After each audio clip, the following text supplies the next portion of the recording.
Hello, one and all, and welcome to We Are Not Wizards, where the only magic you'll see here is the magic of friendship. I am your humble host, Chad Allen Arthur. Let's say hello to our outrageous outlaws. What's going on, outrageous outlaws?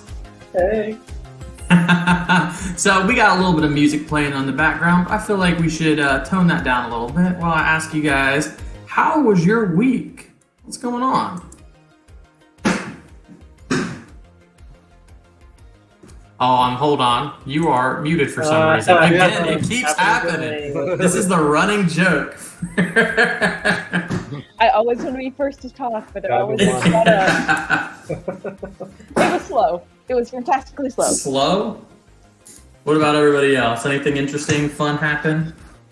Yeah, I did a lot of barbecuing last night. Played, ran around with too many young kids today and being pulled a hammer. So I had about 24 hours. Well, I had a pretty great week with the fam, chilling out. We did some cool stuff here and there, but it was also a really awesome week for We Are Not Wizards. If you go ahead and look over at my boy Eddie with our new logo on his shirt, took it upon himself to make his own little personal merch, which is awesome.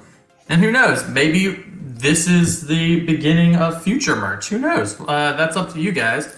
But also we have a brand new logo that you saw that was made by our awesome Greg in the left corner. And then Delaney, if you saw our new intro, our countdown, that was made by her. So I just want to give a big shout out to all of the extra work that everybody's put in this week to be making this stream awesome. You know, it means a lot to me, and I hope it means a lot to our viewers. But enough with the mushy stuff, enough with all of that stuff. I know what you guys are here for. I know what our players are here for. You guys ready to play some D&D? Hell yeah. Oh yeah. All right.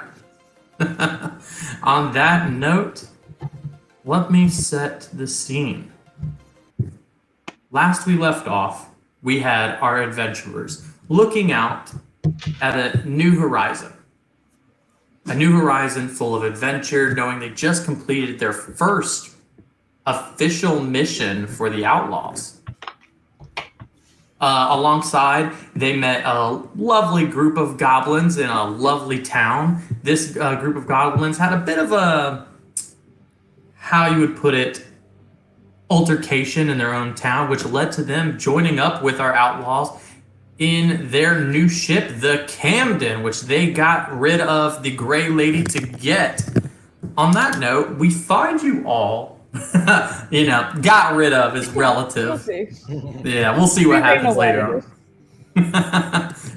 On that note, we see you guys all in your brand new rooms. I will say, when you first got into this, is right in front of the cockpit of your new ship, the Camden.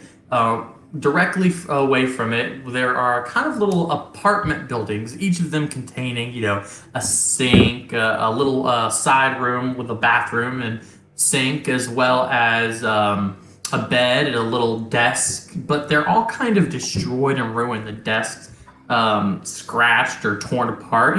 Everyone's a little bit unique and different in their own ways, destroyed. But you all have taken a long rest. On a long rest, if you do not know, everyone gets their HP put back up to 100%, but it also does your spell slots and so on. That's everybody. Our players know that. That's more for the audience. But we're going to do something our players may not have realized, and some have. We're talking about, in private, some skills you guys wanted to learn, some little business you wanted to take care of yourself. First off, Emerald. Emerald wanted to take care of a little bit of some cooking activity. So here's what we're going to do. On the ship, you have a fully set up kitchen on one of the floors. This is the second floor. That there's a lot of the living area, big living room for everybody. It's a communal space, a kitchen that is a big rec area attached that you can cook to your heart's content. And thanks to the goblins, a lot of stuff has been added in. Some fresh meat, some veggies that they've gotten from their farms. You have a fully stocked kitchen. Now, I'm not going to say you're going to make tiramisu or anything like that, but you can make some fresh stuff made out of some raw materials. What kind of food will we see Emerald making right now, Greg? I think if we have the goblins on board, he would actually ask them what they typically make and try to replicate it. Mm-hmm. Now, do you ask how are you asking them? Are you kind of going to any specific goblin, or are you going to just a big group? What are we looking at? Yeah, I'm gonna ask Daisy what her favorite dish is. Yeah, okay. I think you meant, is it Delilah? I'm sorry, Delilah. Delilah, no worries. So, you know what? I've got I a don't new know little if you thing really know here. her name. You don't know what she's saying anyway. No. Exactly. It So, starts with a D. I heard a duh sound. Just make it On up. that- New D name every time. we're going to change her name up. Her new name is Doris for now on, or Daisy, whatever. I don't care. So, This Delilah. is the sous chef, and I've intimidated him to be it if he doesn't want to be. Who is? Cliff. Sous Chef Cliff. I also thought it was really weird he only speaks in a British accent, which is odd for a goblin, I thought.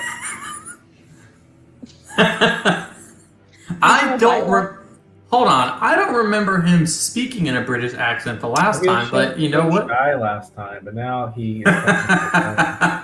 You know what? Canon. I let my players do whatever they want, so long as it's fun. I don't care. I think that makes it sound professional. Yeah, exactly. So you've got Delilah sitting there, looking up at you, obviously waiting for some kind of interaction. She's just looking at you. How do you ask her? Hey, sweetheart. What kind of food do you like? You all were so nice to stock up the kitchen. I want to make one of your favorite dishes. Meat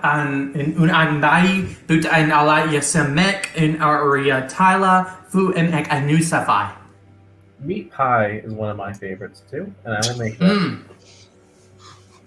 As you realize, our boy Emerald can't really understand, but there seems to be a bit of a independent communication going on here. I kind of gesture her to like follow me into the kitchen and kind of point at things she likes. I go back and she follows you, and you notice that she's looking at some large pigs that have been freshly killed and drained of blood. Obviously, a little bit grotesque, but in this sense, it is kind of what they have. A more archaic sense of cooking. I know archaic is a bad word, but you know what I mean. Sure. All right, so pork, I can do that. Pork with lamb sauce, the classic British dish. All right, you go ahead and do some cooking. We see our boy Emerald chopping it up, using his hand that he has cleaned and sanitized, cutting up all these amazing dishes. Little things for more specific, but for our own purpose, amazing. What'd you say again? It was lamb sauce, pork with lamb sauce. Yeah, just like pork chop, lamb sauce on top. Pork chop with lamb sauce sounds delicious. I've never had it personally, but I am down. Maybe why don't you go ahead and describe what this dish looks like to us? Sure. Kind of like a tenderloin. You see just a kind of circular cut of pork with kind of thicker, kind of like mayonnaise sauce, I guess, on top. And some veggies to garnish around the side. That honestly does sound delicious. I had no idea what it was. I was like, pork chop with lamb sauce? I think I was going British for Cliff here, and I'm thinking of Gordon Ramsay with the lamb sauce joke. Why don't we go ahead and get a performance check real quick from you? Yeah, all right. And I'm going to pull my dice out real quick. Ooh, starting off strong today, 16. 16, strong roll. There you go.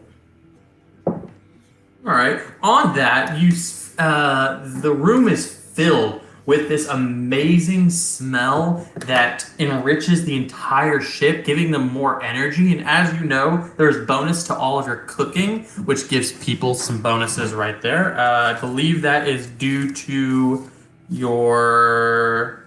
It's clucking good apron. Clucking good apron. See, I got it all written down. You guys are faster than me. But On that note, we're going to usually everybody gets one business thing. I'm going to give everybody two. So we're going to come back to Emerald to see. Give him a second to think about what he wants to do. Let's go to Igri. You got a moment. You have a long rest. What's something that you're thinking about doing?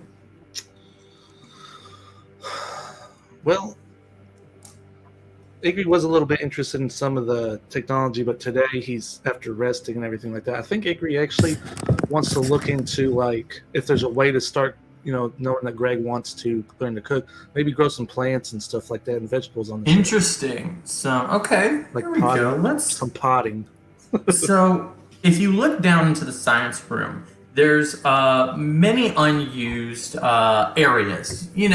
A lot of it's destroyed, and some of the goblins have taken up like a communal area for themselves to like grow their own things. But there is like a little bit of an area that you can do where you can create maybe a communal garden for everybody, and maybe that you can set that up. Now, there's obviously some stuff. What are some first things that you want to put in this communal garden?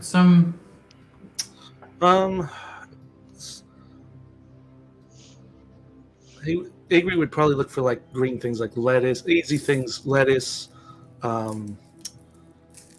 maybe something, just different kinds of lettuce, cabbage, just greens. Greens, I mean, and more greens. He's a turtle, so That's his favorite stuff. Brussels sprouts on the side. Yeah. Oh, yum! I hate Brussels sprouts. Come sue me. Salt and pepper, All right. On that note, let me go ahead and I've got new little things here to help me out. So let me just write this down real quick, and that gives you the communal garden for you to use. As you see some people coming in and they bring like not like just like spices and regular food stuff. You see some more strange plants, stuff from the planet. And since you could talk to goblins, you could probably discuss with them what kind of plants they are doing in your communal garden. Guys, I got this little garden over here. I'm just putting some lettuce, trying to figure out how to grow some. What do you guys got? I mean, it's kind of. You see Cliff comes up to you and he goes, "Oh, well, we've got some poisons right here. It's just some regular stuff that we've put together. It's black. This is a black widow." And he just starts to talk about different things, different plants, most of them being medicinal as well as poisons. Cliff, we're trying to grow stuff to eat. Why are we making poison? Oh, well, poisons can sometimes be used for darts, like hunting down lions or hunting down... So this was kind of my job in the camp because I'm so pathetic. Oh, that's not a good thing to be doing, growing poison. No! Well, you would think that such an amazing thing like gardening would be such a great asset to our camp. But I burnt most of the plants, and that's where we're at. We didn't even have fire around them. I just used the sun too much. I don't even know how I did it. They burnt up, and here I am. Sounds like you didn't use enough water. That's always the problem. People don't water. Water. Oh God, I didn't know you needed to do that. Oh, and he just it goes into a rant of like, I'm the most foolish. It's insane. Yeah, we'll get some water in here. Probably have to use some of those different lights because there's no sunlight in here. You give him little notes on gardening, how to get there, and he's just like, "Oh, quite right. That's amazing. You should definitely run this. I'm a bit foolish. I'm going to go somewhere else." Yeah, I think Emerald was needing your help in the kitchen. Oh, quite right. I'm sure I won't ruin anything in there. He trips over some radishes that somebody planted. He goes, "Oh God!" Falls over. That must be more poison. On that, we see Igor setting up this garden, and of course, like I said, we're going to do a second business, but we're going to go on to the next business with Delaney. What? Or Cassie Brown. I see Delaney. Get it right. I know, but I am Less of a DM, just an I'm idiot. gone. Anyways, Cassie Brown, what kind of business are you thinking you're going to be doing? Cassie Brown doesn't have too many things on her to-do list right now until we land, so she's probably just hanging out equally between Emerald and Igri, ranting about her love of all things Brad Knightley, Mm-hmm. and maybe even just hanging out in the kitchen, just being Emerald's like taste tester. All right, that sounds good. On that note, I'd like to give you a little bit of a benefit here because I've kind of thrown this on everybody and given a little bit of randomness. So, on that note, I'd love if we kind of shoot over to the second floor of the ship. On the second floor of the ship, I noted, as I've already said, this is where the science room, the engine room, security room is in the last the third layer of this, which is the bottom layer of the ship. As you go into the science room, you're going to notice that there is all of these programs. They look like little chips, and each chip comes with something on it in the back that says 3D space. So these seem to be different realities that you can use in the 3D space generator, or the artificial space generator, whatever you want to call it. There's 3 of them. Cool. Yeah, the names are kind of scratched out, but go ahead and put that in your item list of 3-dimensional space chips. On that note, let's go ahead and go back to our boy Emerald at the start. One more little business task if you'd like to take it. You're muted, Greg. Haha. It's happening again. Full circle, my guy. You like taste test for me, make sure the seasoning's right. I think I want to go find the new goblin leader and kind of see The what new he's goblin leader? thinking. Sure. The new goblin leader, let me go ahead and he is now as he has gone on, you've never noted a name for this character. You never talked about what his name was. But as people have gone and talked about, they've just been naming him Chieftain. That it seems to be that he has foregone his own personal name and is now just going as Chieftain, as his father did before him. Like Cher. Yeah, like Cher. Single word name, Madonna, whatever. Yeah. Queen. Beyonce. Then he goes, how can I help you? Anything going on? Yeah, I wanted to see what are your thoughts here? What's the end goal? Where are we taking you? Where are you leading your group now?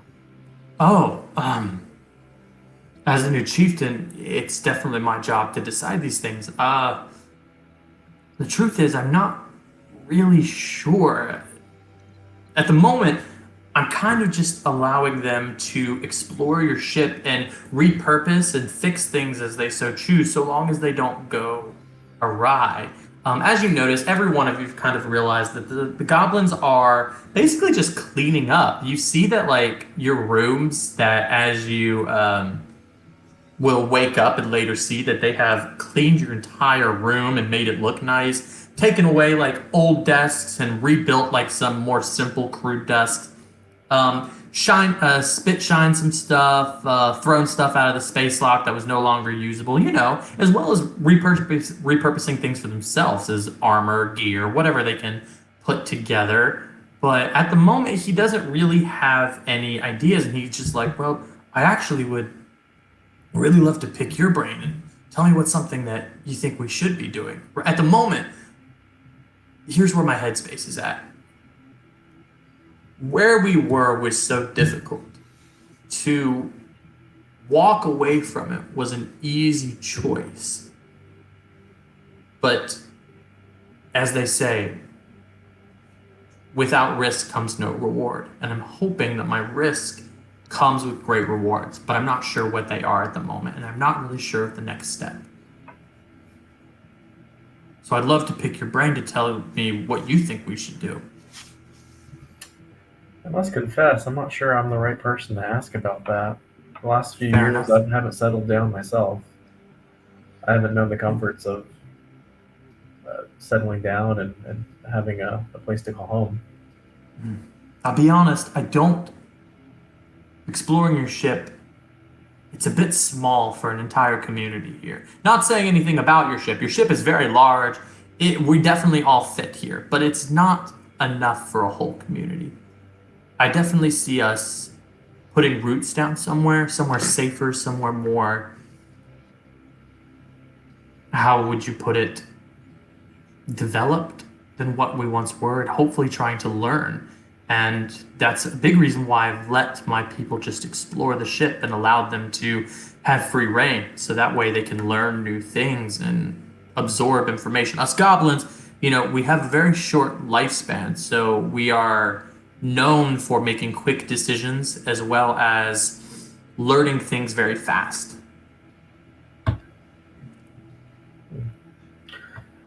I've seen that in the short time you all have been here. Except for Cliff, that guy's truly an idiot.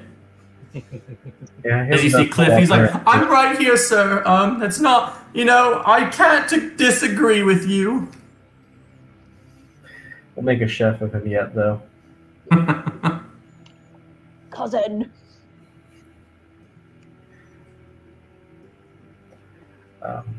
On that note, he does, if you're not really having any advice for him, that's fair enough. But he definitely is sort of something to take note of. That he is looking for, that he seems a bit lost. And he's looking for, you know what? Give me an insight check here. DC 16. Ooh, Did you hit a 16 exactly? Yeah. Oh, that's awesome. Well, So, yeah, we both matched it. So you can notice on his face that he seems a bit listless, and that's with not really having any sort of path. And obviously, that's something that was known without the check. But on that check, you notice that there is a bit of depression on his face. There is, and through your insight and intuition, you'd see that maybe power is a little bit daunting for him right now. This was a task given to him and he's taken. But was he prepared for it? That's something you might have to talk to him about. Something you might have to gain more information later on, and maybe you'll help him. On that, let's move over to Igri. Igri, one more piece of business if you'd like to take it. Feel free. Well, while Cassie's running around telling me her stories, I'm going to catch her down there. Cassie, I think I need your help with something. Yeah, Igri, what? Well, with Tex being the way he is, he kind of worries me. I was hoping we could, I don't know a whole lot about the technology I'm trying to learn, but maybe we can work on slowly trying to reprogram him so he's not so hostile sometimes. Yeah, I mean, it should be easy, but I haven't gotten to my robotics reprogramming class yet. So that was going to be something maybe I would ask when we touch down at the Black Star. Yeah, that's a possibility. I mean, I didn't know if Ava could help us too and just kind of guide us to make sure we don't kill him. We could, of course, you can always bring Ava into the situation, and maybe she can give you some insight onto it. I mean, yeah, I could just call Ava up if you would like. Yeah. Hello? Yeah. Oh. Hello, I heard my name. Oh, that was really quick. I am nothing but efficient. Good to know. My friend, Igri, had a quick question for you. Yes. If something would be even theoretical for you to do, or if we have to Hello, do Igri. it ourselves. All right. So, your friend and our savior there, Tex, he seems a little hostile sometimes, and we don't want him to kill anybody, so we want to kind of reprogram him so that he doesn't hate the outlaws. And yes, I would not say the word around him. Have you said it around? You did. You said it. I remember that. He got a little bit aggressive last time. Yes. Just once. Yeah. Yes. We give him a whole new battle scar. Ah, that's very true. The issue that I'm coming across here, simple reprogramming, I could do it today. Would not be an issue. But I am unfamiliar on more the repairs that he would be needing on his head. So obviously he had a wound beforehand, or whatever you would call it, for a robotics issue, a maintenance issue. I'm not familiar so much on that part. he got a dent. Truly a dent, whatever Right. you'd like to call it. A dent not just from you, but from the past. To repair this would be an issue for me because I do not have hands. That's fine. We'll do the repairs later. But are you saying you can't do the reprogramming without the repairs? Yes, his software becomes difficult for me to access because there was so much initial damage. If it was fixed and I was able to get through a more kept together cyber brain, I would probably be able to reprogram him to being able to listen to outlaws. His original programming when he was first on the ship made it impossible for him to like outlaws because he was, of course, protecting Eve. Okay. Well, I mean, my hands aren't necessarily the most nimble, but I could try, but I don't know how well that may go. But if you think we'll be okay, just waiting. I mean, I don't want to get him back to the outlaw facility and him just go crazy shooting people. Fair. I mean, I think we could take a stab at it. We could look at some instructional videos, right? Of course, let me pull up instructional videos. As you see, Space Tube comes up on is a new name that I've now put up that you now have to write down. Space Tube comes up as you see a little tagline. There's as she goes, I have 17 videos ready for you to watch. Would you like to start with the first one, or would you like to cut straight to the actual repair part? Because the software is fascinating, and she goes on a little bit. Yeah, just skip. Yeah. Of course, repair video. It seems to be the exact last video that she goes, she brings it up. It talks about repair issues being not such a difficult undertaking with this model. It's an older model that Tex is, so therefore it's a much more accessible to you guys. If you give me a straight intelligence check, it's not going to be a hard DC, it's going to be a DC 10. If you make that DC 10, I'm going to actually give this to Igri.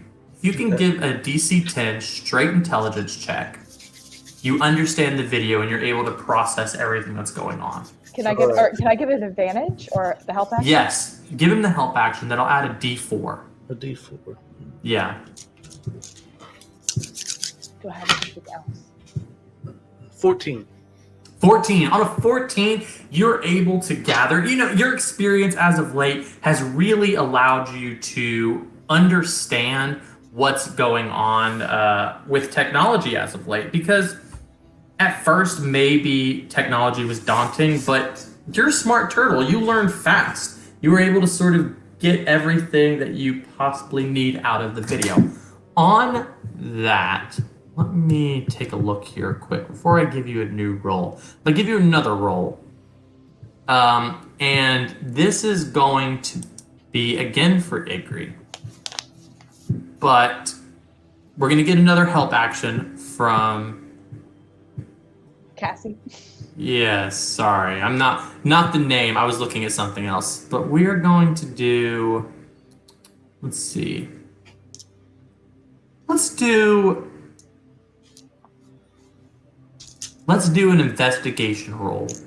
We're going to do it as an investigation roll on this. And I know that, unfortunately, Cassie Brown is much better at it, but Igri, go ahead and roll me investigation.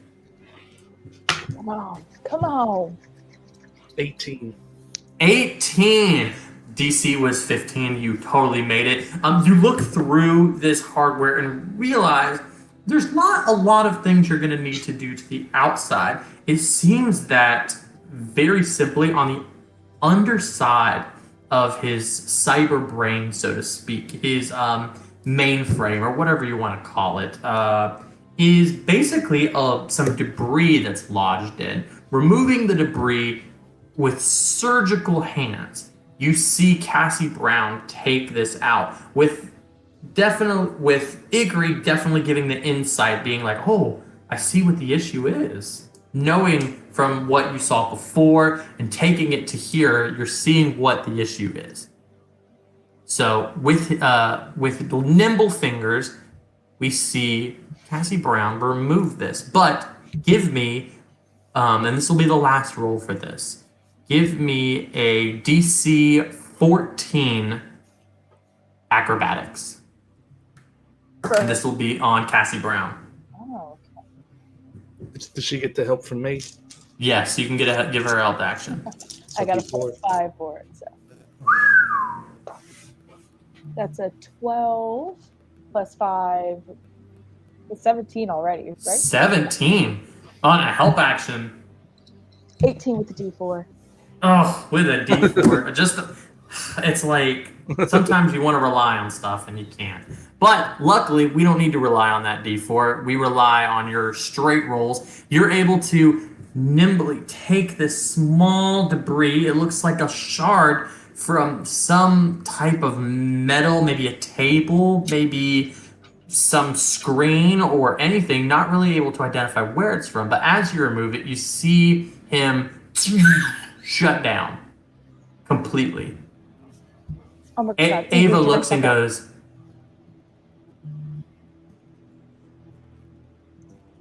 Cassie Brown asking Igri if she has in fact fucked up. Did I fuck up? I don't really know what. Maybe he's okay. I mean, Ava, didn't, the video said it would be good. I mean, we're okay. Oh, okay. As you see the eyes kind of go bright white, unlike his usual color within his eyes, just as a small circle, big shape, looking like a loading screen, so to speak. As Ava goes, yes, now that he's in shut down and sleep mode, I can completely get in. One moment, please. As you see Ava kind of static and then disappears for a moment, as you hear her voice throughout the entire ship go, I see the problem here. Okay, defense mechanisms, there we go. Trauma-related issues, we'll get rid of those. And that is friends list. Okay, friends list. Outlaws. How many? All outlaws. Friends. There we go. Wait, Ava. Let's just keep it to let's just keep it to the 3 of us. That's okay. So he should hate all other outlaws? Well, he should be ambivalent. Ambivalent. I learned that while I was studying for the SATs. Good word. Ambivalent. You hear tapping even though she doesn't have hands. I would like to note that I do not have hands. I am not actually typing, but my creators felt that this was a great way to give me a little bit of life, despite me having little to no social skills.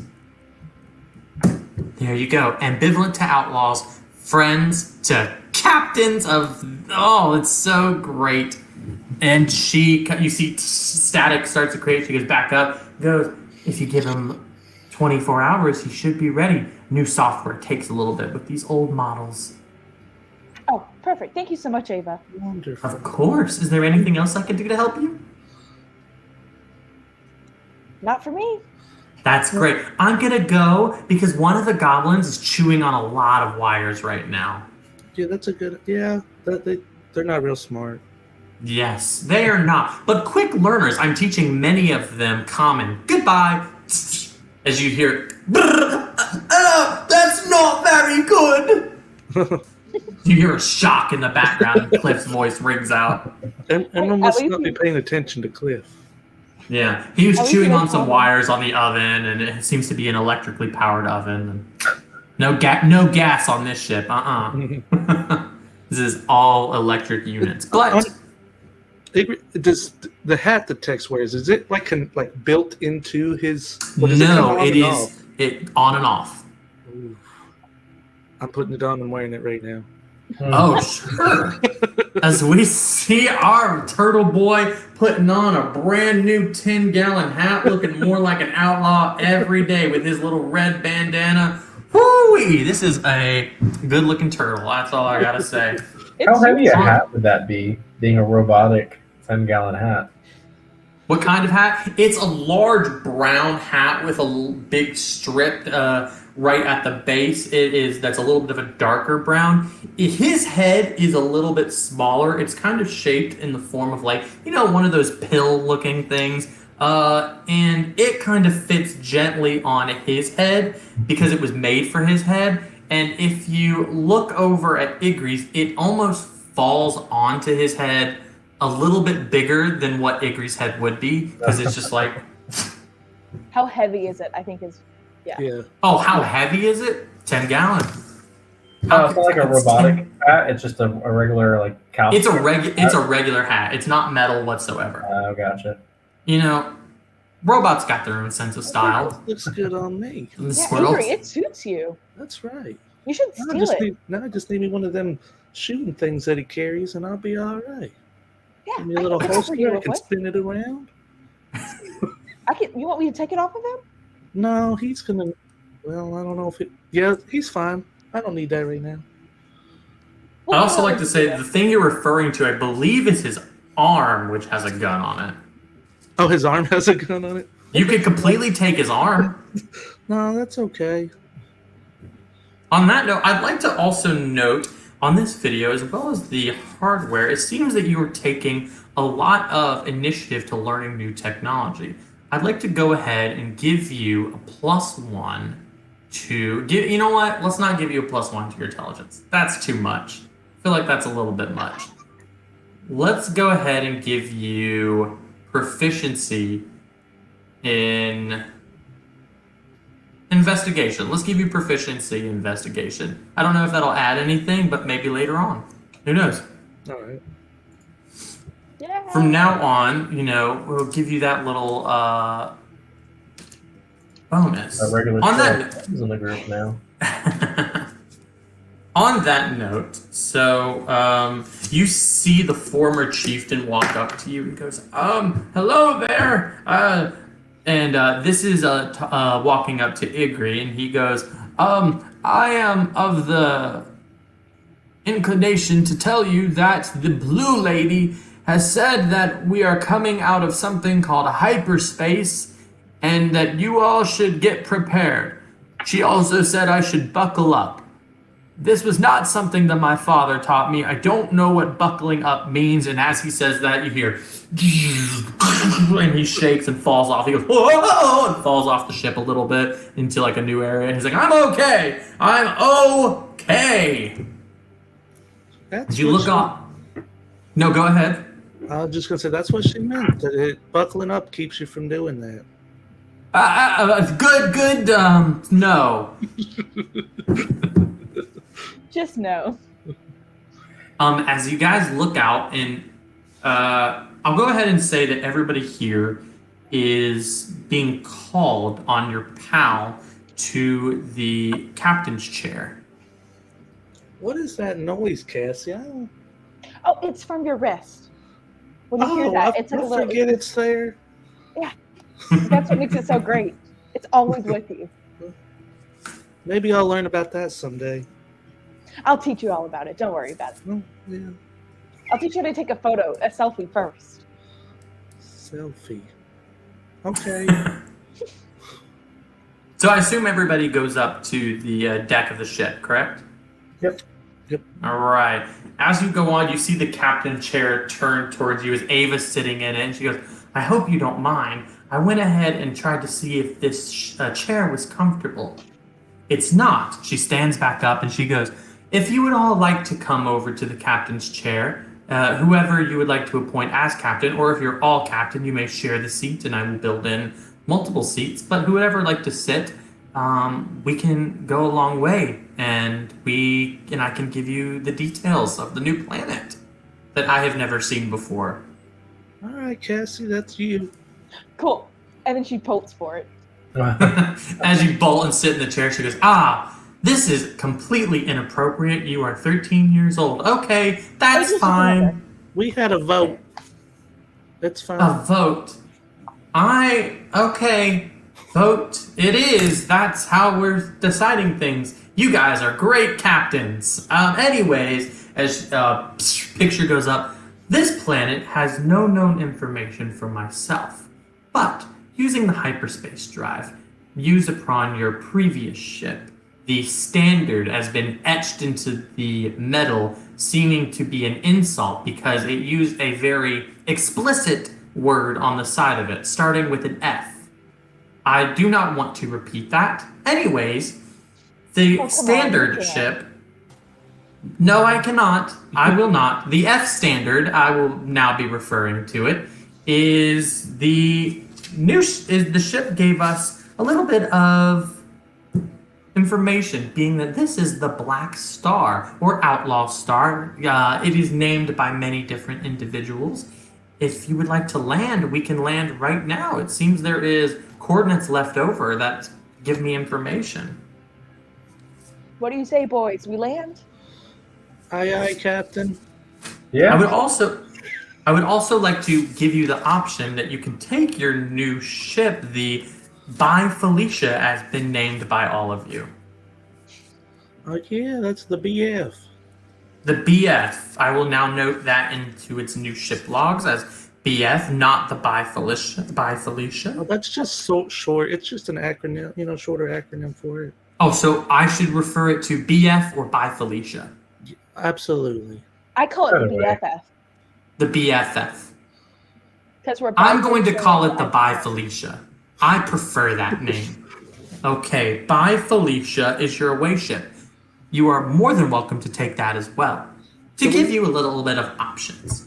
I mean, would that might be a good idea to leave the big ship with the goblins here. This way, there's no issues, and we can get back if we. Maybe, but I kind of wanted to change some priorities on Ava that we can only do down there. And then the whole crystals thing. I don't know if the the BFF BF can carry. take all of them. That's if you trust these people to program it properly to allow us to do what we need to do. I think we should take the By Felicia down, and so long as everything goes smoothly down there, we can take the main ship down after. Well, apparently Ava can come bring it down herself. That is true. I can bring it down at any moment. I am a Trust proficient Lister, pilot. Because I'm guessing that's how we got all the goblins on there last time, anyways. Yes. We were all down on the planet. I mean, I guess let's go by Felicia and as friends. All right, let me go let all the goblins know. I'll go down and tell them, guys, just keep doing what you're doing. Don't bite any wires. Keep an eye on Cliff. Don't let him burn up the ship. We'll be back in 5. I feel like you referred to me twice because I definitely bit wires prior to this situation. And then you mentioned me again not burning things. Cliff, do you know what wires are? I know now! They shocked me! Well, then don't bite them. Look, 5 sinks worth of dishes too. I need those done by the time we get back. Of course, we'll be doing. I already broke 5 dishes. I want to be very clear about that before you come back. Okay, has Cliff, because I know Ava said she's teaching some common. Is Cliff one of the ones that's learned English? Yes, he's already learned English in a short amount of time. He's not stupid. He's not. In many ways, Cliff is a very intelligent person. There's But- common sense, and then there's book smart. Yeah. Yes, he knows a lot about plants. He told you about poisons and stuff like that. But he also trips over most things that is in his way. He's fallen down every staircase that he's ever seen. I'm gonna have to work with him Yes. on poisons. Every book that he has ever had, he's got a paper cut from. What a personality sheet. Yeah. You so He doesn't good get at all clumsy. that fancy 1 for tricks of dexterity.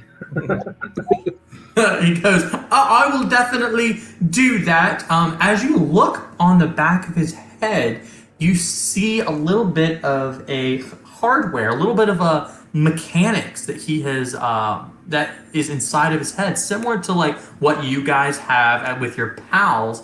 He has something in his head. It's not a pal. I don't want to make that. It seems to be more of an archaic technology that he has that's been fitted into the back of his head. Would I recognize it? Not it. So much so is like recognize it is similar to your PAL. It kind of looks like a little bit of a USB drive, but it is circular, and on the back end of it there is kind of like a charging port as well as kind of like a USB drive. Okay. But he has metal in the back of his head that seems to be a fit Hey, as he Andrew, walks away. did he get hurt somehow? He's got something stuck in the back of his head over there. No, that I'm aware of. I think he's always had that. Emerald, go ahead and give me a perception check. Ooh, 17. As you look at it, you're noticing that it seems to be some minor surgery has been on Cliff. Not necessarily, but it doesn't seem that it's been like nasty or it is like a hack job. It seems to be put in very well and professional. And whatever this technology is, obviously similar to your pals, it has been put in with great skill. That worries me. Why has a goblin got metal in his head? Would DM, would we know if he's always had that since we've known him, or is that recent? Give me a history check. And I'm going to say that Cassie Brown doesn't say this because we're kind of seeing Emerald and Igri more discussing this. So let's say that this is more between you guys. Dirty one. I rolled a 2 and I have a -1 to history. Igri, you are more than welcome to take this roll as well. This is a history roll. I'm just Let's sitting hope in the captain's chair. Yeah. It's a 20. It is a completely metal chair, and she's just pressing a button that's turning it. Just. It's so slow. Avery, what was that roll that she got? 20 total. 19 20 total. You remember that he's never had any metal on him. He is very similar to the rest of the goblins, being like a very simple, no hardware, no mechanics on him, regular goblin. Other than his strange British accent that none of the other goblins seem to have. I'm gonna get pull Emerald down to my level because I'm less than half his height. Now, Emerald, I don't remember that being there when we first met him. Do you think Ava's like implanting stuff into their brains? I mean, he knows common now all of a sudden. And that was quick. He sounds he speaks a little differently too. It's an accent I can't quite place. Yeah, it's I've never heard it either. Of course, I haven't talked to a lot of people. She sure knew how to help text real fast with something in his head. Yeah. We need to keep an eye on her maybe, because she is AI too. Yeah. That actually go ahead and give me, you know what? I believe that Emerald would know this instinctually. She is not AI. She is the predecessor to AI. She is what's known as AIT. And for our viewers, let me go ahead and put this up. AIT being an artificial interpretive technology. This was a precursor to true AI, as we see read here, but this technology had some faults, being a lack of social skills. You're seeing a lot of this kind of AIT having, the best way to describe it is having like social disabilities such as borderline, having psychiatric disabilities, seeing a lot of that kind of issue within the original AI. Which was referred to as artificial interpretive technology, which Ava is, not like Eve, the first AI. Well, maybe when we get back, we'll ask Cliff about it. Yeah. I just figured he had that. I hadn't even thought about it. Now, would Emerald have shared the information he knows about that with me, or would you have not said anything once I said that she was AI? Oh, yeah, I guess I would have shared that. Because so now Igri understands that she is not true AI. Okay. Well, that almost sounds almost more dangerous because there's no. It's like she wouldn't understand she's doing something wrong. That's definitely something to think about. Could be more dangerous than AI in general. Regardless, it's good to keep an eye on her, I think. But we'll talk to Cliff when we get back. Yeah, we just got to keep it hush because she listens all the time. Yeah. On that note, Ava comes in and goes, "Your ship is ready. If you would like to go, the By Felicia is ready for you all." Let's go. Do we all three of us want to go, or does anyone want to stay back? We trust the goblins on here? Yeah, they got this. Tex will be waking up after a little while, and we don't want him to go crazy. Of course, he might just start killing goblins, but we'll find out when we get back. I will say that is a 24-hour, so if you guys take a long rest or so, that may or may not happen. Okay. Okay, yeah, let's go. Let's take the By Felicia. As the By Felicia is set. Your ship that looks a little bit like a station wagon is going off. The rockets spewing back as you go on to a planet that you are very familiar with, the Black Star. As you land in a similar place that you've seen before, you see a man standing there with a large white mustache that you recognize, but don't necessarily know the name of yet. And he goes, "Hey, well, don't you park your ship right here. This is not okay." Hi, do you remember me? Oh, well, gosh darn, I do remember you. Well, how's it going, Miss Brown? Oh, it's going so good. We just need to park it here for just a little bit. Is that okay? Oh, no, I didn't even realize y'all were outlaws. Y'all can stay as long as you want. Ah, you're so kind. That is not kindness. That is part of my job. And you know what? I love my job. Oh, I see your friends are here too. Hello, Igri, Emerald. Very nice to see you. Good to see you as well. Where's the good sheriff? Ah, well, same place he always is. In the office, designating orders, giving the type of situation. I don't talk to him very much. I don't like cigars nor cigarettes, and he blows a lot of smoke. In more ways than I can tell you.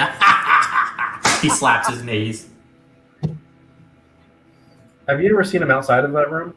Nope, never. Again, I don't really talk to him much. Most of the time, he calls me into his office. We have a little bit of chit chat, and then I leave. But always in his office? Always in his office.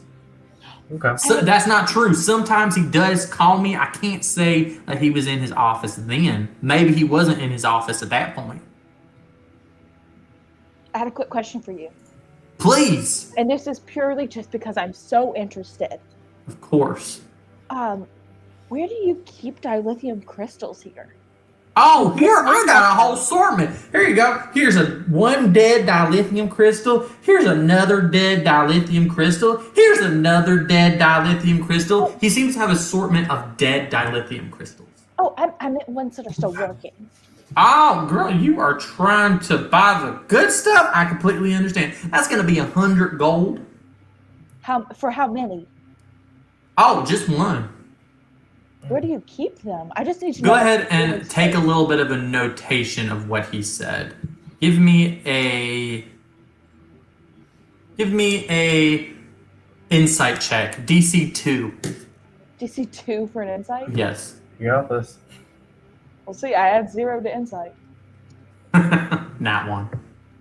Please It's tell a me you. natural 19. Oh, as you listen to his word, he notes the word gold, which is not a currency that you have used before. What did we find in the mountains? Was that gold? No, it was credits. Mm-hmm. Oh, okay. I know. Obviously, regular D&D uses gold, silver, but we are in space. Credits is the only thing being used. Well, I'm just really interested in the life of a dilithium crystal. I'm doing it for a science fair project. So where would you store it? Where would you store it? First off, I'd love to commend your pursuit of education while also being an outlaw. I mean, you have to have a backup plan. Yeah, and it's always good to be working while you're in school, to also be collecting some job fairs and going to different types of situations in life. Good on you. Anyways, storage-wise, dilithium crystals are not a hostile material in any way. In fact, most planets have sort of dilithium mines that, have brought on from their natural place. And then, dilithium grows naturally, even if it is a stone. But, there are dilithium mines. The best way I would say is you want to go to a planet that naturally has dilithium, or you want to go to a planet that has a lot of life going on, because then they would have migrated dilithium crystals onto the planet. But most mines are owned. Dilithium crystals aren't easy to get their hands on. That's why you gotta give me gold for this one. So you only have the one? I got this one, and then the ones that all the other ships have. Oh, Now you cool. keep saying gold. You want to take credits for that? He pulls out a knife and he goes, "What you talking about? I take hard gold. I don't need no credits. I'll believe in that. I hide all my gold under my mattress like a good gosh darn outlaw. Trust, I'm not disagreeing. Ever since we got off the gold standard, it's just phony money. Exactly. The difficulty to use this to buy groceries is apparent to me, however. Credit one day, it's 2 credits the next day, it's half a credit the next day. You never know. Exactly. I would just like to do all my buying in gold bars. Good old days of a handshake agreement. You. Come here. Come here. I need a hug. He comes in. He immediately tries to hug you. I'll give him one leg. A little pat. Give you a pat. He's like, I haven't been hugged in so long. He pets your back and he goes like, oh, anyways, I'm gonna be done with that now. I'm feeling feelings at the moment. Well, is there anything else you need from me? I'm plumb done out of things to say, but you know, I see you got yourself a new little ship. That's wonderful. That's good on you. Yeah, this one is called the By Felicia. The By Felicia. Well, that is such a charming name. I do enjoy that. My first wife was named Felicia. Is she dead? Well, dead is relative. She's dead to me. Cassie does not understand it. She's only known a happy family. She has no idea.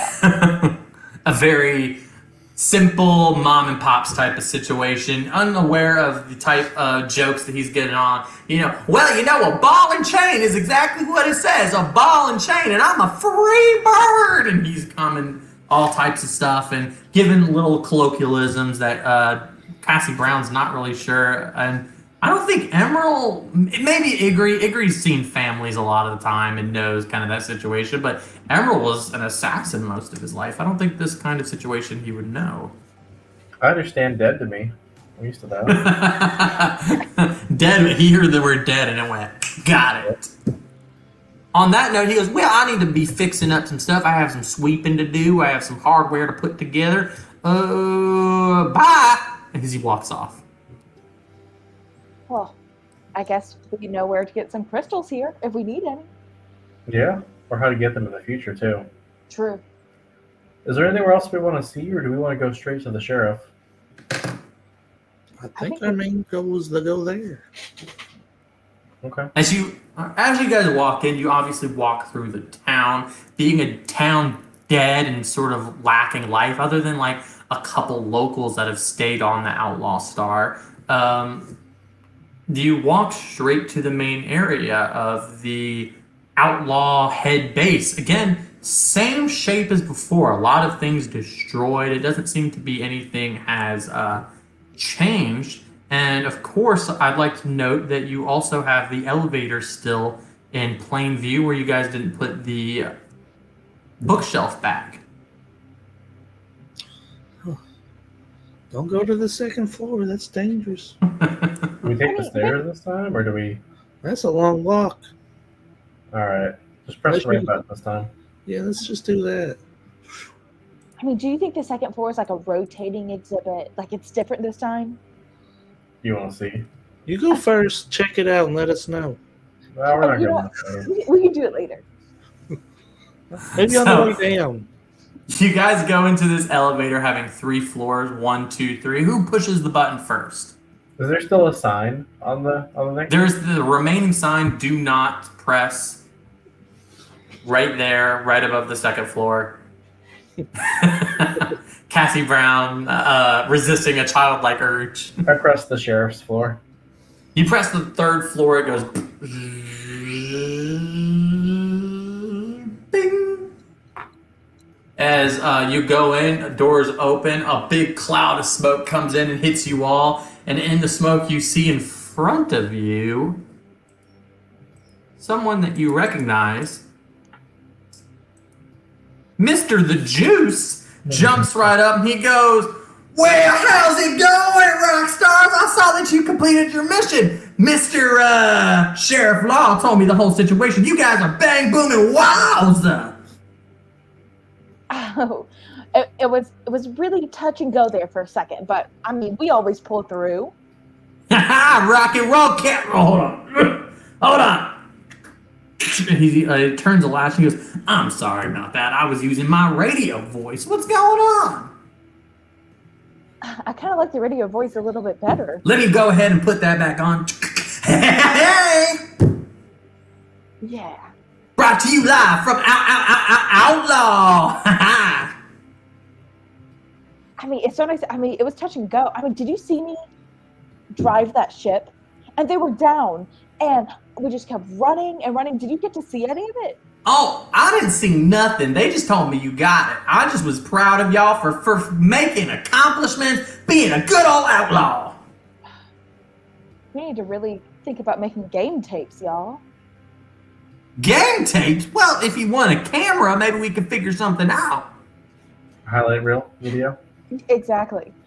You know what? Get with me, actor. I believe that the Sheriff Law's got some business with you. The juice is out!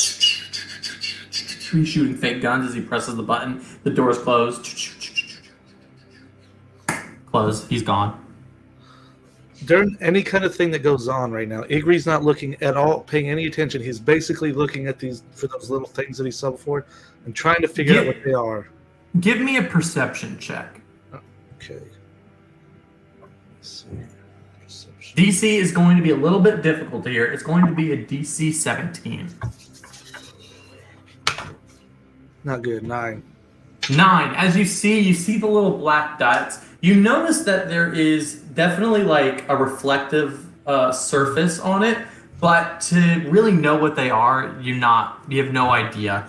Or at least you might have some intuition that I'm unaware of, but there's nothing that you know through the game mechanics so far. Only that there is a kind of reflective film. They're in the corners of the room as well as one right above the elevator. But I'd like to make a note. You're kind of like watching these as you're in the room. All right. As you see, Sheriff Law already sitting in his little 70s sitting area that has been dripped into the has been pushed into the ground, and you guys can. He rolls his cigar. He goes, "Well, looks like I have a group of people I can rely on now." Sounds like it. And I think I really want to smoke a cigar. It's like a celebration for it. I appreciate that you would partake in cigars. I haven't before. I am not opposed to giving a cigar to a child, but as you see, this is my last one. What? That's funny you say you can rely on us. That's a lot more than we can say about you right now.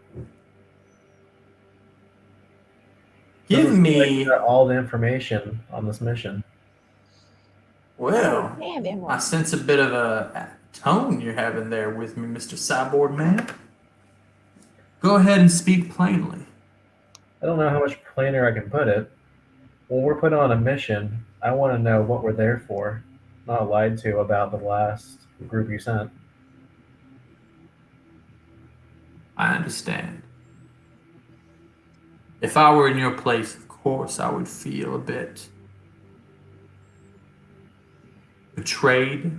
I punch him in the face. You punch him in the face? Yep. Roll me an attack roll. Get it. 17.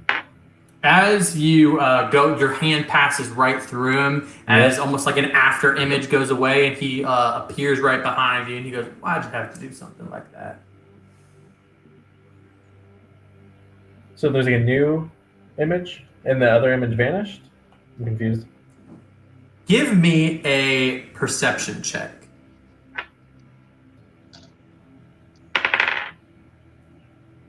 19. The first one that you hit sort of shimmers away as you hit it, almost like a, and then behind you, you see, why would you go ahead and attack your leader, so to speak? On a 19 perception check, I'm gonna have you ask a question. on what you saw, because I don't want to give too much away. What do you think you saw? You're placing a lot of trust in us to not actually be here. A lot of trust that you He need to have for us. goes, trust would not be the word I'd give. The word I would give is desperation. You are new outlaws. You did not think there was anything funny or peculiar in the fact that I would give you all a special mission. True, you all did do stupendous in your entry exam, so to speak, in the Colosseum that we had created. But to give you a mission of this gravitas would have been strange for anyone who's newly within a group. Let's go away. Oh, I know, Gray Lady coming back, but let's go back here to Teasing Sheriff Law. us. He smokes his cigar and he goes, did you not feel that that was strange to give you a mission of this importance? I mean, I think it was kind of strange that. I mean, I guess, but it's even more strange that you lied to us about it. I lead a very large group of individuals. Every individual is that in itself, unique. You may trust me, you may not trust me, but the outlaws in itself are not a collected unit.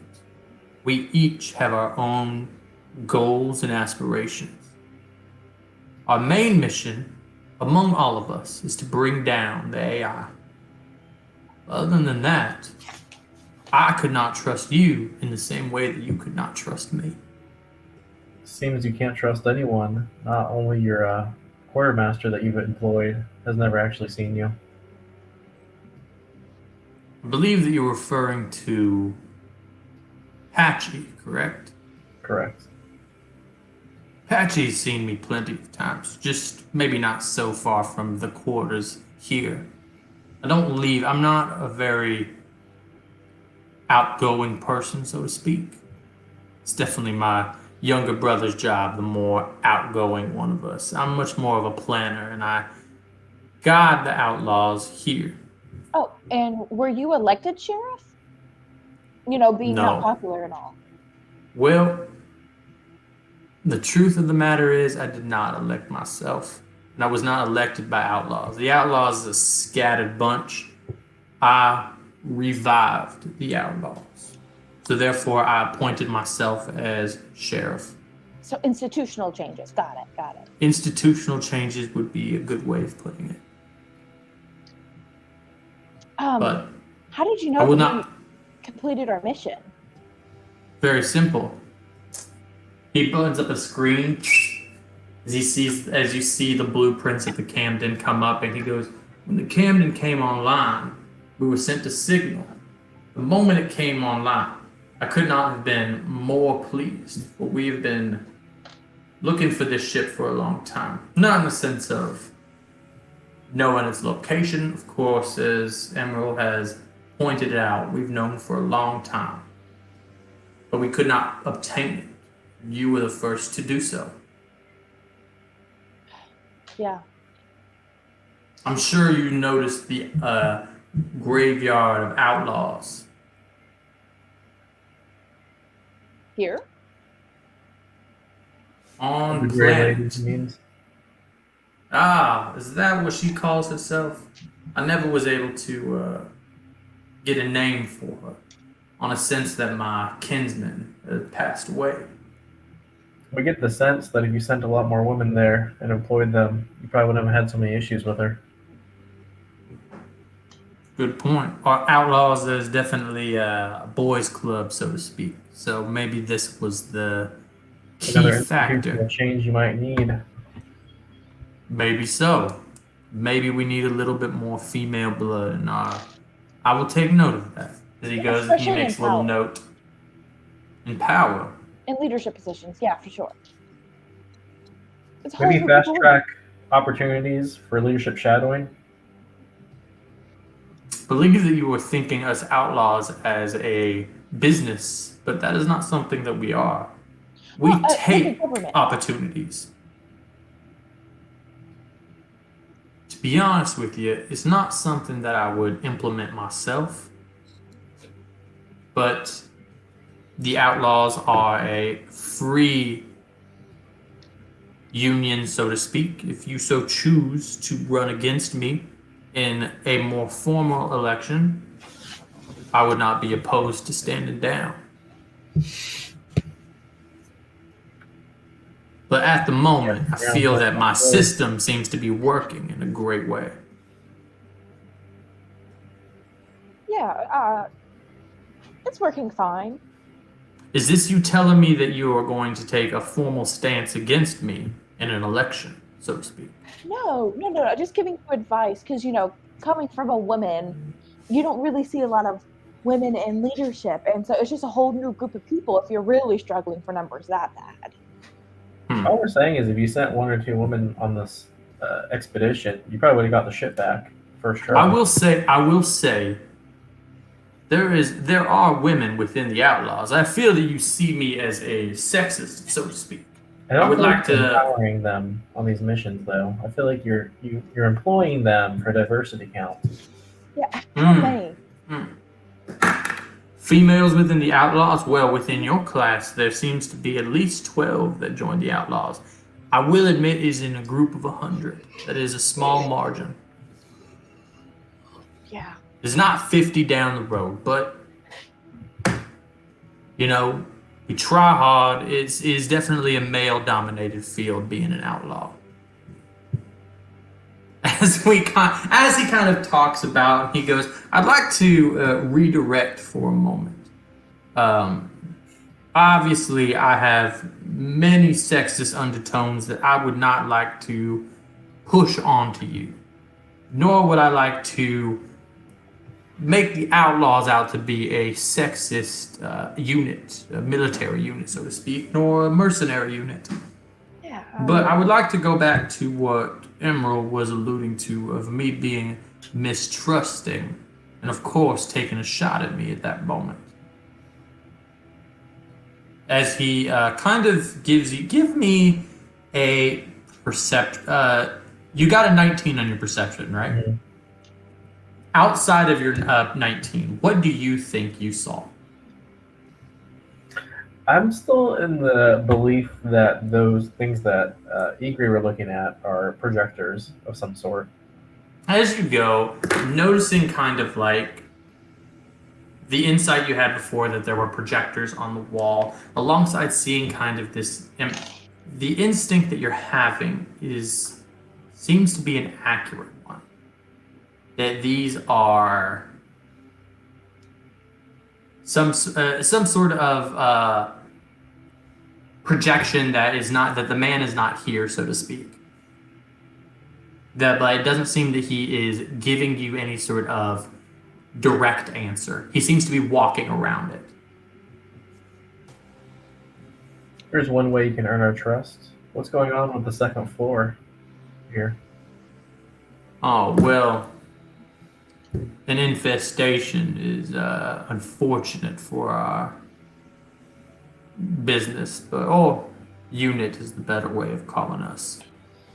But, some places have rats, some places have termites. We have flesh-eating creatures of darkness and malice, with blades for arms and teeth made of titanium. They sound pleasant. Common infestation. I suppose not too big an issue for you when you're not actually here. Whatever do you mean, not here? We're here. You are here? I'm here in front of you. What is it that you are insinuating?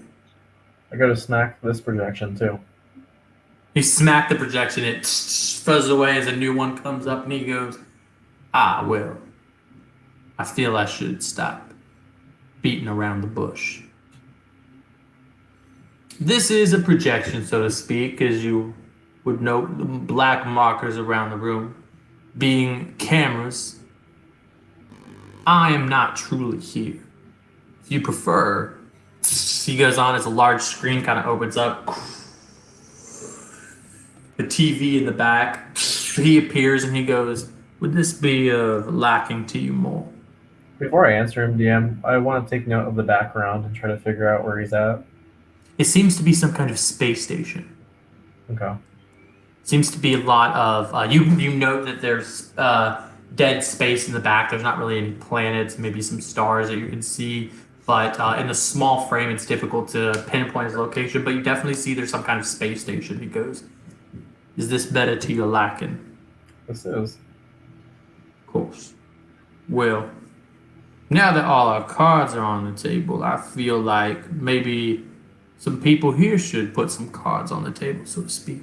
Emerald, when is it that you were going to tell the rest of the group that you were enlisted by one of the AI and that you yourself were a soldier in her army? Emerald. It's the exact reason I don't like being misled. I've been misled most of my life. Interesting. So you find that what I did, being mistrusting and holding my cards a little bit close to my chest, was wrong, but for you, completely okay. Did I give specifics of the information? No. It never came up. You deliberately told us the wrong information about this mission. Well, if that's the way that you'd like to see it, that is of your own volition. But he takes another drag of his cigar, empties it, takes it out, pulls out another cigar. As you see in the background of his spaceship, he goes, well, looks like I did have a couple more cigars.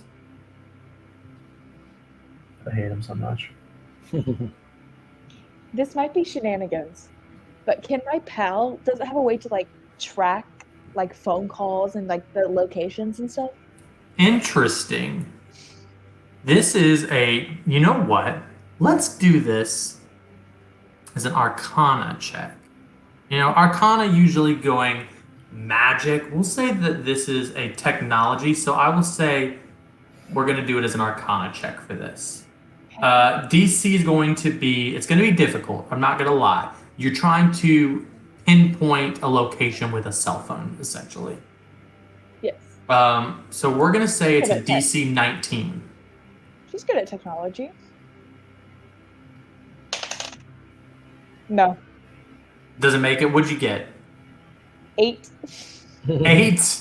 On an 8. He notes a little point to the back and goes, oh, well, seems you all are a little bit more distrusting than I realized. Miss Cassie Brown seems to be someone who doesn't trust me as much as Emerald doesn't trust me. I like to have a full picture before I trust. You know, I've grown up watching Outlaws, and I know that they're shady, but, you know, I like to know the organization before I really sign on for it. And I just really want a cigar. I just really wanted to join you. Hold on. He does a little click. As you see his desk pops up. You may partake in one of my cigars. Hopefully as a show of peace, because I'm about to ask you for an additional favor.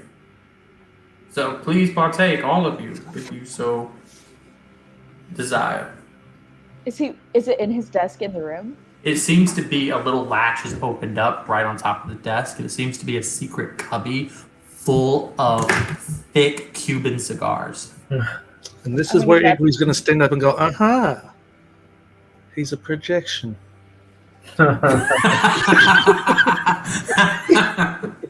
Agree on a failed insight that I was unaware of, and a perception check as well. I'm going to grab all of the cigars. You grab all the cigars. He goes, hold it, wait, oh, okay, wait. I guess that's okay. You all can partake, so to speak. You have, if you want to go ahead in your item list, you have 12 Cuban cigars. I don't know how you're going to use it, but 12 Oh, Cuban cigars. Is your brother there with you, or is he still here? Because My brother's on another adventure, so to speak. He is not with me at the moment. My brother. To get a little bit more detail into our organization, as Cassie Brown has obviously been interested in, I do much more of the day-to-day operations alongside of giving insight as well as setting missions out for our outlaws. Wow, my brother is much more of the tech oriented. He goes upon ships, doing hardware, doing a lot of computer work, hacking through mainframes, and so to speak. I'm not one of those kind of people who enjoys technology. He is of a different creature, so to speak. He's a different breed as I am. he is a cat. Yeah, that's true. Oh, are you of the impression that my brother is actually a feline? You can't fool me. Hickory just right on has his finger right on all of the points, ready to go. He goes, well, please partake. Cassie Brown, are you passing around these cigars, or is it just for you? I think we're just going to keep it for right now. I don't think we're lighting up. Of course, not lighting up. You know, that would be rude in a room full of smoke to light up a cigar.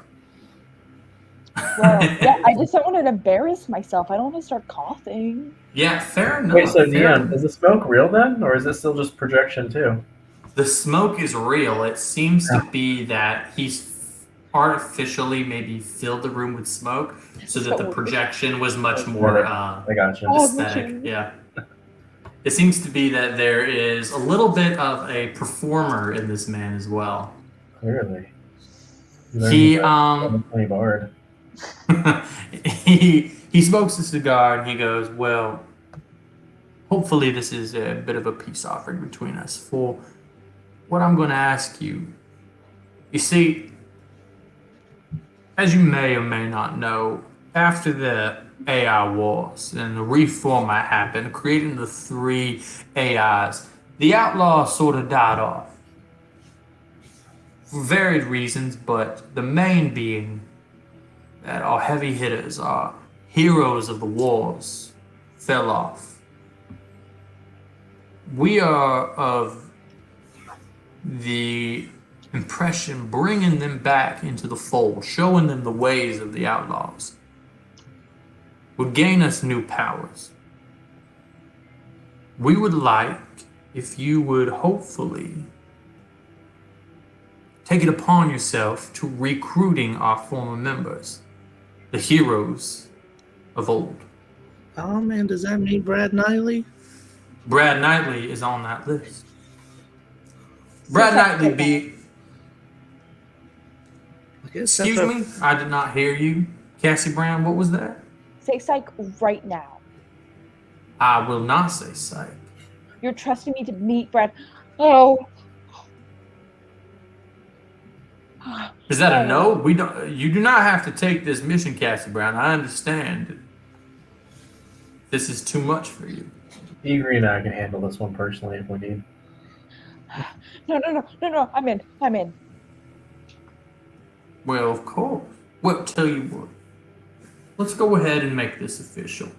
As a little thing opens up in the room, a little opens up as a handprint goes on. He goes, this is an agreement between you and I. You see a little thing comes up and he goes, I will give you all the information you need from this point forward when it comes to your mission. Any details you need, I will not keep anything from you. This is my decree unto you. As you kind of hear some machine in the background, as you see the machine in front of you, sees a little bit of a document with his signature on it and a handprint. He goes, of course, more of a formality, but to show that I will be honest from this point forward. So long as you are honest with me. Is this something that you would be willing to do? I put my hand on it. Cassie Brown scant. Cassie Brown, always taking initiative for a 13-year-old girl. I like you the most. He smokes a cigar, Is taking a drag. And or the pals? What was that, Emerald? Out of game. Sorry. Is he scanning the hands or our pals? He's scanning your hands. Oh, okay. Yeah, it seems to be this is more of a an honor agreement than it is a formal agreement. Gotcha. It's not like it's a contract, but it's less of like a legal contract and more of like he wants to show you that he is. You know what? Just give me an insight check to see if like you kind of understand. It would be silly of me to like just say what he knows instead. 12. To all of 12, you are of the volition. He's trying to show some sort of good faith. He's trying to put his best foot forward, trying to show you that he is to be trusted, but of course take that with a grain of salt if you so choose. But he's asking you, he's like, if you take on this mission, we can all agree to be above board. Yeah, seems a little more agreeable to me than our last one. I'll put my hand on there too. Sign it. Of course, your name kind of digitally going up in your handprint beside, and he goes, my turtle friend, I see that you are the last to put your hand here. Do you have trepidation before agreeing? Oh, are you talking to me? Well, of course. Oh, I wasn't paying no attention. Sure, if they did it out, yeah, I'm good. I'm with them. You put your hand as the metal handprint device goes into the ground closing up as a carpet. It's like a 70s carpet still there, bright orange or so to speak, or whatever. You know, maybe it's a 70s carpet, but definitely just in this little, yeah, definitely shag, just within this pit. He goes, just rub on it a little bit. Very well. Then above board, what I will say is, as you go, I do not want to give you too much information that would put you in danger. I will only tell you that you should follow this insight with Brad Knightley. As all of your pals beep beep, his coordinates are there. Feel free to follow your instincts. Go after Brad Knightley on your own volition, but once you do, I will give you more information on your next assignment. But there you are. Do you have any questions for me? Of course, I will be above board. What's Brad Knightley's favorite food? That is not a question that I would know. I apologize, Cassie Brown. Oh, color? Red? Drink. Again, I am only guessing, but water maybe. She's just gonna keep going on and on, asking about different Whose things. favorite Like, drink is water. I feel this is not the right time to be discussing these things. Maybe you should go and see your hero for yourself. okay. That's all your questions. I do have some business here. I have one more for you. You have slight course. intimate knowledge of my past. Of course. This list that you haven't shared with us yet of some of the others that we need to bring into the fold. Are there any that I've had a run-in with before? I do not believe so. And of course, I would tell you if I was aware of you involved with any of it, but I do not believe so. All right. My question is, are they well, I'm sure they're dangerous if they're outlaws, but like, do we have any reason to think that they might try to kill us? Absolutely. Go forward with a lot of trepidation in discussing these matters. But we don't These want to. people. You want Go us to ahead. get them to join, though, not to kill them, right? No, I do not want you to kill them. Now, your protection is, of course, the first thing that you should be thinking of. Do not kill them if you can help it. But do not allow yourself to die either. That would be silly. As he takes another drag of his cigar. I'm just looking at Cassie's face as he says that. Give me an insight. You know what? No insight. On that, he goes, us outlaws are independent. We are individuals, as I said so before. We are also a dangerous unit. Do not think that all outlaws are your friend. As you so see in me, I am deceitful to some degree. I do. These appreciate- outlaws have Alright. history. Well, this sounds like quite an important mission for your group. Is there somewhere that we can maybe arm ourselves if we're to expect some of these outlaws to bring into the fold to be hostile? On the planet, I do not believe so. I'll be honest with you. This planet has a large store of weapons, dilithium crystals, ships at your disposal. The problem is that our infestation is where most of that thing is stored. And we have been able to not stop that infestation. That seems like a problem. As you would know, there are ships out there that you would be able to use. The Camden is what we would prefer you take for it, having the ability to hide from the AI. But to outfit yourself, that would be the best place of going. But it is very dangerous. Where was that? The second floor. The second floor would be the best place of finding it. Sorry, I drift off sometimes. It's.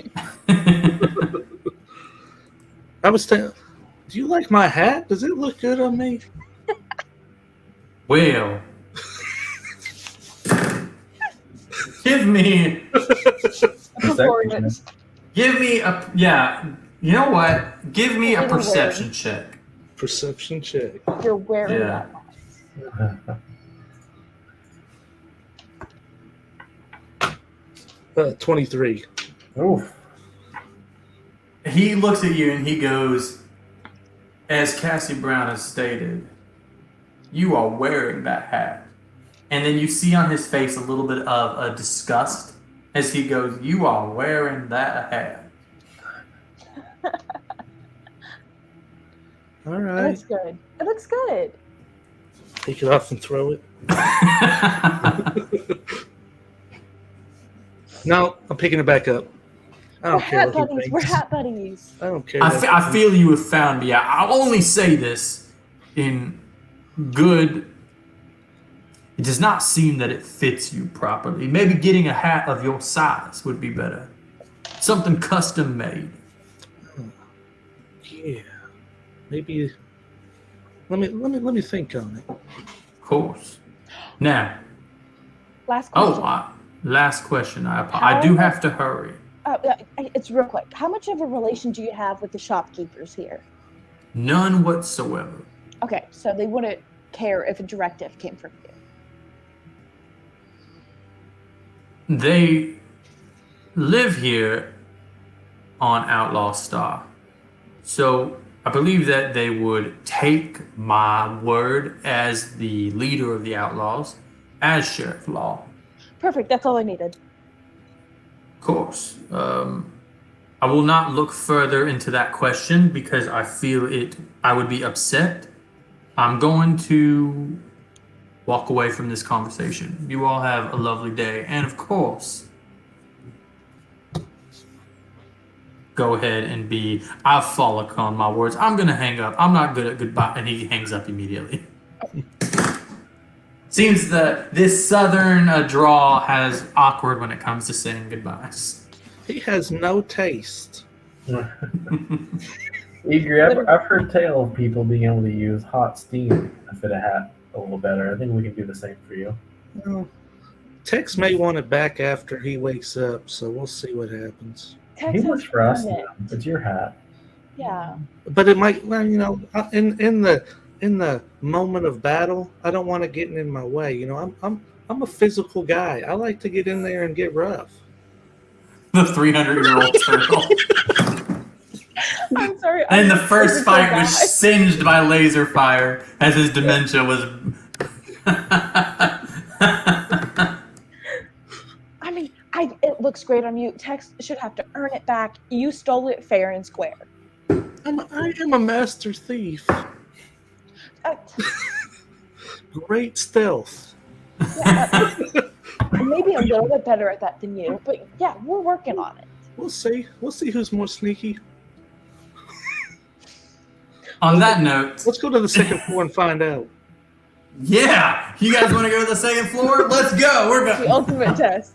The ultimate test. Now, again, where do you guys head? You guys can go ahead and head back to your ship if you so choose, but you do know that there is a healthy amount of weaponry as well as ship keys and maybe armor, schematics for some interesting stuff on the second floor, but hundreds upon hundreds of creatures that you've never seen before. On that note, Patchy Pete is still around. I'd like to note, you guys have not known the name, but you know his name is Pete so far, but his formal title or his God-given name is Patchy Pete, the man with the curly white mustache. Nice. And as well as you could stay on the planet, explore, maybe try to find some dilithium crystals that are here on planet. But this is the point in the game where I want to make it clear to you all. This game is not mine. It is yours to make decisions as you so choose. But from this point, I've kind of given you kind of a roadmap. I would like you guys to sort of make decisions from this point for yourself. Of course, I'll lead you and help in every way, but I want you guys to have full freedom here. You can go and find Brad Knightley and maybe gain information joining the Nighters, which Cassie Brown knows as his fan group, his fan club. I wish I came up with a better one. She, of course, Cassie Brown being the head of the Nighters, you know. So now that we have a few credits to our name, do we want to go back to the stores and see if there's You any? do have a few credits now. Before we do, is there a thing that I can, like, since I saw Sheriff Law, writing in his signature and everything, can I forge anything? Is there anything Interesting. All right. Or maybe Well, it's like I mean- his signature, his tech signature or something. I'll tell you what. You saw a true signature. It wasn't like a tech signature. It was like him writing kind of a signature. As well it was for all of you. It seems to be that like your pals have kind of noted the way that you write and was able to just pull yours right up. This is his formal signature. You definitely could forge it. This would be what do you guys think? I'm thinking it would be a deception roll. Well, before you say that, I have this thing in my background said like false identity.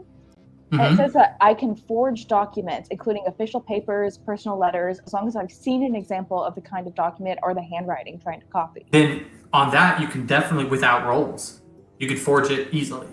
I would love to do some sort of directive or order to give us and equip us with dilithium crystals, backup crystals, and armor and anything to like trick us out.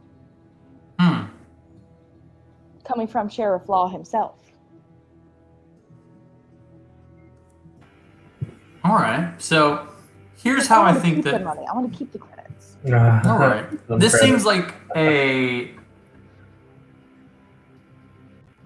like easy. You could put it in a signature, and even how are we going to do this? Do you want to put it sort of in his handwriting? of like a just like a paper letter that you're going to pass out, or are you kind of sending it to all outlaws? How are you kind of doing this? Give me the more meat and potatoes of this idea. I'm just going to hold on to the paper and give it to shopkeepers and people as we Interesting. Okay, cool. Easily. You actually are able to do a little signature, and you have a digital kind of like paper on your PAL that shows his signature, but it is it's not an actual paper document. Paper documents are just outdated at this point, but so you can show that it's right there. And if you would like to go to the shopkeepers, there are 3. There's the one that you saw before that is sews and does a lot more. There is a shopkeeper that does a lot more cooking-based stuff. He does food as well as like poisons. And then there is a armament person. This armament person is a little bit guided in mystery. He doesn't come out a lot. He kind of just discusses what people want, and then he makes it as they so choose. Is that the guy we met last time? No, the one you met was the armorer. He sews stuff. Oh. This is more of the weapons master. Yeah, the man who cried way too much. Mm-hmm.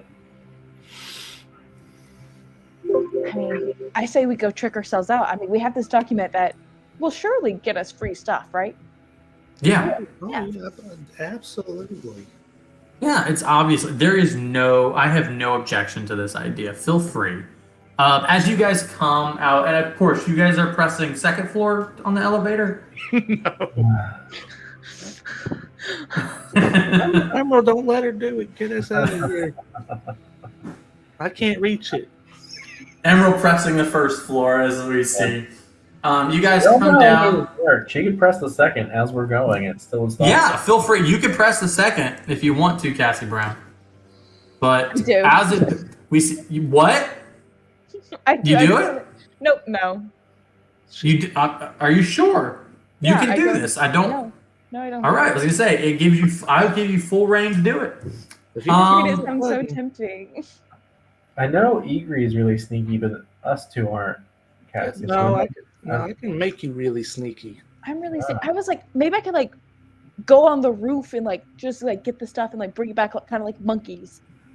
But Monkeys. I think Egri could actually just be a monkey and go get it. go bananas. Yeah. Oh. Thank you. On that note, we're gonna see the elevator fall, and we're on the 3rd floor. Second floor. 1st floor. Missing opportunity to press it. The doors open. Ding, ding. You guys are in the lobby of this area. Destroyed to all, beyond all recognition. Of course, this is a lobby, but it hasn't same condition as you left it in. You all walk and you go into town as you see Patchy Pete standing there. Patchy spelled Patchy, Pete, Peete, because you can't have enough E in Pete. That was a tagline I created on the spot, and I'm proud of it. Patchy Pete is like, well, how was your meeting with the good old Sheriff Law? It was enlightening. Enlightening. I've always said that he and I share a certain je ne sais quoi. You know, we are people of a same draw, so to speak. Him classy, me classier, as he spits a little bit. He just. Well, where are y'all headed? I think we're gonna go peruse the shops a little bit. Oh, that's right on. Where are you headed? In the shop. Which one you gonna go to? All the shops, of course, you can go to, but I'm just curious. Oh, Probably the, all of them. yeah, the armory. The armor? Oh, what? That man is a snooty, stuck-up individual. I have never met somebody who is just angry all the time. Y'all have a good one. And he walks away. Wait, before you go. Oh, my bad. Sheriff Law wanted me to give this to you. And I give him all the thing. I give him the thing that specifically says he needs to give us all of the dilithium crystals he has, the working ones. Oh, give me a deception check. or persuasion, whatever you want to do. Obviously, it's a deception for this one. Well, I mean, persuasion's a little bit better. No. No, we're gonna stick with deception on this one. It's very clearly deception, unfortunately. No! What was that? It's a 6. The 6. He goes, well, Sheriff Law said I had to give you my dilithium crystals. Yeah, his signature's right here. Fuck him. I mean, you can. I'll tell you right now, it'll be a cold day in hell I give you my dilithium crystals unless you got 100 gold. Then I'll give it because the economy is crazy. I love the gold to credit ratio we had at one time when we backed up our thing. And he kind of goes on a rant, upset the fact that you want his dilithium crystal.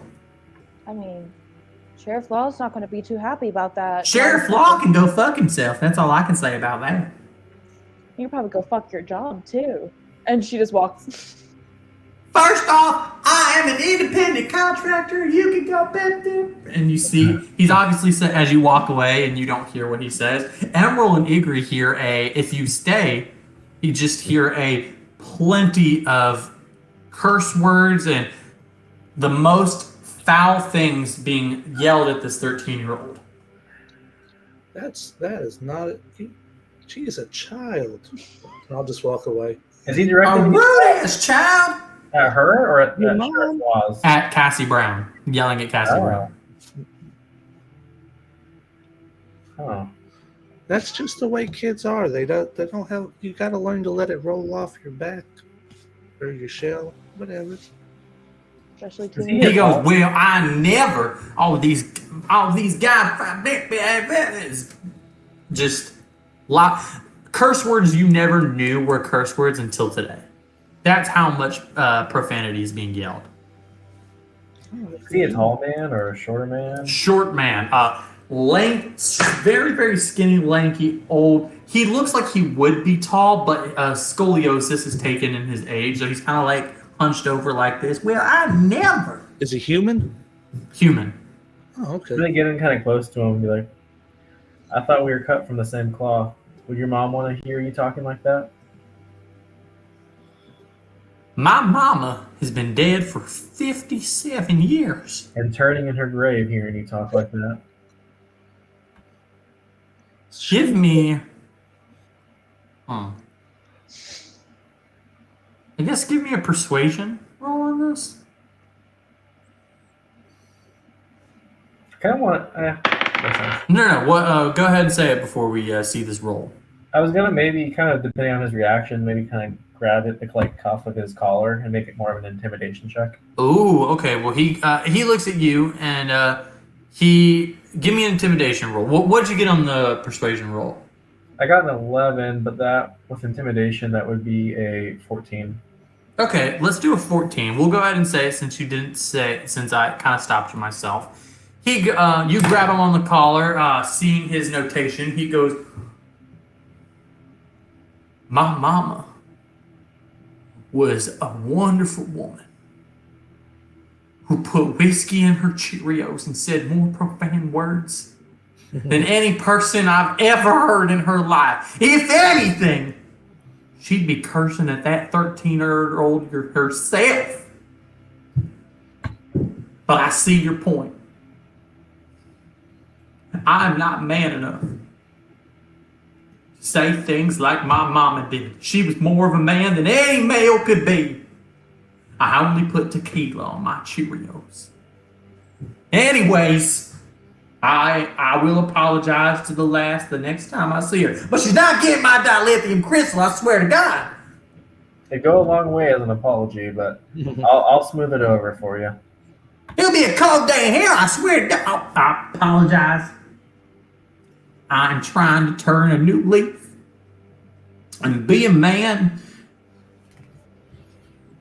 that drinks dark liquor with his Cheerios. I digress. I'm going to go. You know what I will do? Tell you what. How about this? I have a power washer here. Why don't I clean up your shit? Free of charge. Make it look spit shining new. I'll tell her you offered that and you wanted to smooth things over. I'm sure she'll appreciate it. Of course, I hope she does. If she doesn't, she can go fuck. Nope. Hold on. All right, I'll be going. I'll be gone before I say some nasty words. Hold on. As he walks away. Cassie Brown, where are you headed? Oh, to the shop, to the armory. To the armory. You open a door and you see a man in like kind of a welder's mask, kind of using a blowtorch, as he seems to be blowing a hole straight through a sword. He looks at it and he goes, "This is stupid. I don't even know what I was thinking. This is a terrible design for a sword. I'm silly." Actually, if I may, it's Who are you? Oh, I'm just a new outlaw. Outlaw? Oh, I forgot I'm on Outlaw Planet. What can I do for you? I just came from a meeting from Mr. Sheriff Law. Oh, yeah, the Sheriff Law. I remember him, huh? President, Sheriff Law, CEO, anyway, Sheriff Law. And he gave me this directive that we're about to go on a really dangerous mission, and we all kind of died almost. And Okay. so we really need some things to buff up our armor. Let me take a look at this letter. And he does not, you hear his voice, but he does not, the welder's mask, he never raises once. He goes, let me take a look. This must be a transition lens. That's what mine is. He rolls a 3 on his perception check. He got a disadvantage because of the welder's mask. He goes, well,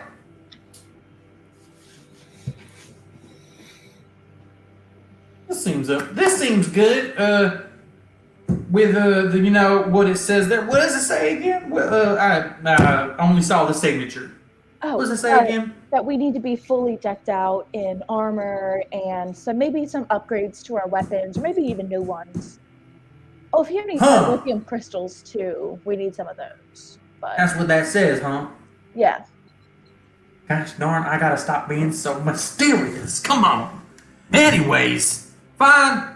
I don't have any dilithium crystals personally. It's a hard thing to come across. It would be a benefit here, of course, but it's not something that I have on hand. But if you're looking for swords of energy or even of steel, I could create that for you. Some guns, perhaps. Maybe outfit your ship with some type of weaponry. What are you looking for? Now, I will say this is a good letter. I'll definitely give you some, but problem I'm running into is I'm short on supplies. I can only give you so much. Yeah. What are you thinking? Well, I'm thinking, I'm 13, and I definitely need some armor. You need some armor. I need some armor. Maybe our ships could use some cool ones. Oh, and maybe I could use a couple new guns. And I think one of my friends needed a cool gun. And that's a lot of shit. I definitely do not have enough for all that. You're gonna have to pick one. When's are your friends coming? Are they on their way? Oh, maybe they can help you decide. Yeah, I was walking the door. You walk in the door immediately behind her, just going, "What's going on?" Oh, these are them. Is this the guy that makes clothes? Oh, no, like armor and weapons. Oh. I actually don't make lots of armor. I make weapons more so. I make guns. I make swords. I've been keen at times to make grenades, but I don't really like grenades. I prefer the artistry behind a good blade or gun. What's a grenade? Blows things up. I like the blowing up. I'll say that right there. Agree, it's so cool. You wanted a little gun or something, didn't you? I don't know. I could use some spurs. Maybe a leather jacket. Yeah. Again, I do not make armor nor clothes.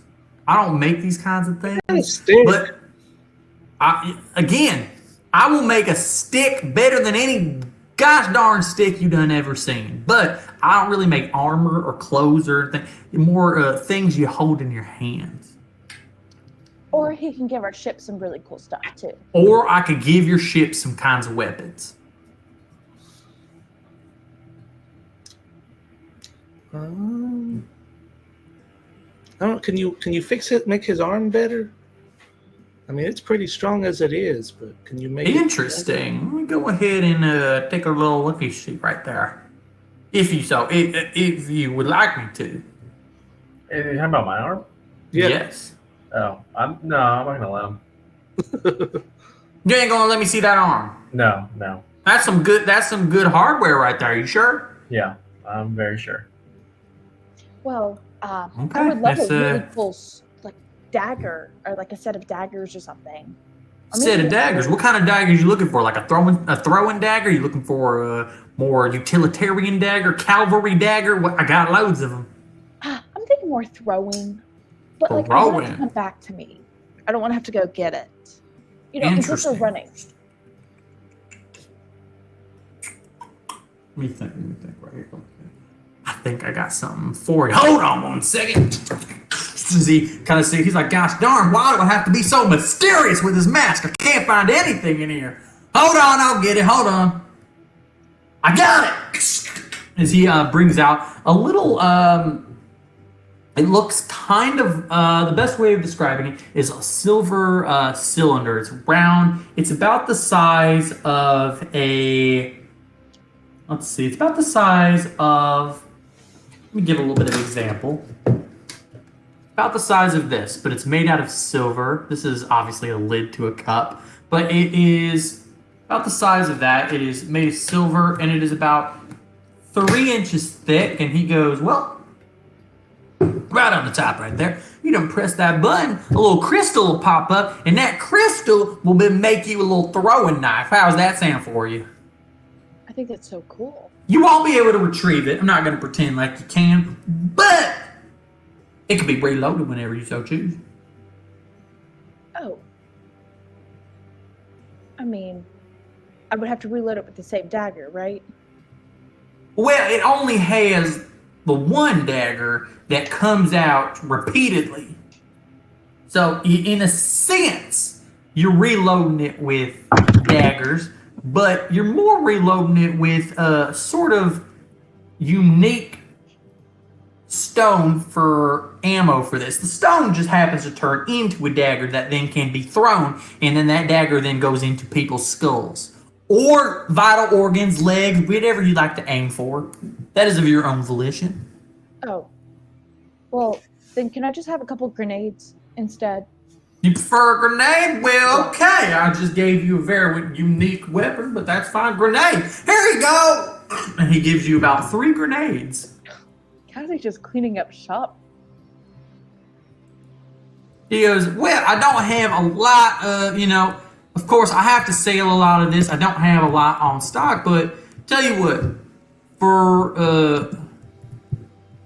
go ahead and I will drop these, the information for grenades for you to like how much the damage and stuff like that at another point. But just to give you a little bit of, it is a fragmentation grenade. It is 5d6 worth of piercing damage. If they make a DC 15 dexterity saving throw, half as much. Baller. And it has a 20 feet radius, so anything within 20 feet. You have 3 of them. Well, this has helped so much more than that dagger would. Well, if that's, again, I custom made that, and I feel very, very offended that you have destroyed my artistry in weapon form. But you wanted grenades, you got grenades. Now, I'm going to go ahead and swallow my sadness in the back, but you will not see it, for I am mysterious. Anything else we need here? Nothing I need. I'm good. If you would like, I would like to be mysterious by myself, please. As he kind of like starts to push you guys out. Oh, okay. Thank you, very rude little girl. There you go. Pushes you out. And he goes, sorry, robotic man with a very cool weapon on his arm. And turtle man, you were not very rude to me, so I'm just going to go ahead and give you a little pat on the back. Be careful. Be careful. Well, now I think I should have pushed you out. Y'all guys starting to have a good day. He closes the door behind you. You seem to note that the elderly groups in this seem to be very sensitive. This is the second crying man that you've met. Maybe Cassie's just something really in good. that. This is a tough place to live. Well, I was looking more for like armor stuff. So do you think we should go to the don't come in place or Yeah, I think we'll give you a pretty warm welcome. Okay. Oh, yeah, that sounds like the exact place where you should go in. And then we're gonna get you Ask your some friends. kinda. I think he's more like a parent surrogate. Or at least they think. I don't know, but we're gonna get you a cool leather jacket and some spurs. Agree. I don't know. Spurs might be too loud for being sneaky. Might Of even course, have Igri being though. Igri being the local sneaky boy of the group. Cassie Brown being a rogue. It's not that sneaky. No. Existential crisis. I'm the sneaky one. But I guess we go into don't come in. Don't come in. The store name also being an armor. Do you all want to go in there, or there is also another one that's more food and poisons as alongside like potions kind of place. Yeah, I mean, I'll follow along, but as we're walking over, I'll just say, Eager, I appreciate the thought for my my arm here, but I really don't like anyone else messing with it. That's understood. I didn't know. I was just checking. Okay, I've never talked about it. That's all right. Haven't talked about a lot I of don't things let nobody yet. touch my stick either, so you know. You know what? I'm actually not going to pass on that Cassie Brown comment real quick. But if can you go ahead and repeat that for me real quick? Well, I just Igor was talking about his sticks, so That's not what I thought you said. Never mind. We're gonna pass that one. Cassie, I just want you to know I never tried to kill Brad.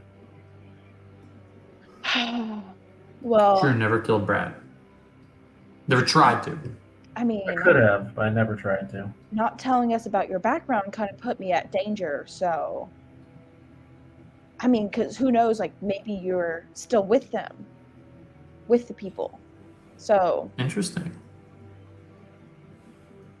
It's certainly something to consider. I would understand your curiosity with that, but it's been about 20 years now, more than your lifetime, that I've been separated from them, and I don't think I've met anyone with more reason to kill them than myself. as long as you pinky promise you're not spying on us. Make sure you don't grab that metal hand. It'll cut your finger off. Oh, Yeah, you're the pregnant. okay. You can't break a pinky promise. I've learned this. As you go into the armor, this armor is like, well, what the? I swear to God, I'm sick of living today. I hate my life. And then he turns around and sees Cassie Brown. He goes, oh, Cassie Brown. Well, he gets him. He's like, I've missed you so. Where you been? I mean, I came back alive thanks to you. Oh, that's so lovely. Yeah. I came back- What can I do for you, sweetums? Well, you know that really cool thing you gave me last time? Mm-hmm. It was only good for one thing. For That's one true. time. And Mhm. I'm now a full-fledged member. And Oh, going on that's really dark. dangerous things. So I need something that's more permanent. Oh, And then maybe a leather jacket and some spurs for my turtle friend. oh, well, leather jacket, that's easy. I could put that up real easy. That's more of a cosmetic thing. And, of course, I am an armorer, and that would definitely... You know what, Mr. Turtleman, would you like that? If you're Cassie Brown's friend, I'll definitely... Oh yeah, I definitely need something nice. Of course. Let me go ahead and get you some. You said you want a leather vest and spurs? Well, I thought about the Spurs, and I don't Let me... know. They can be kind of loud and Okay. You seem like a sneaky boy, if I do so say myself. the sneaky.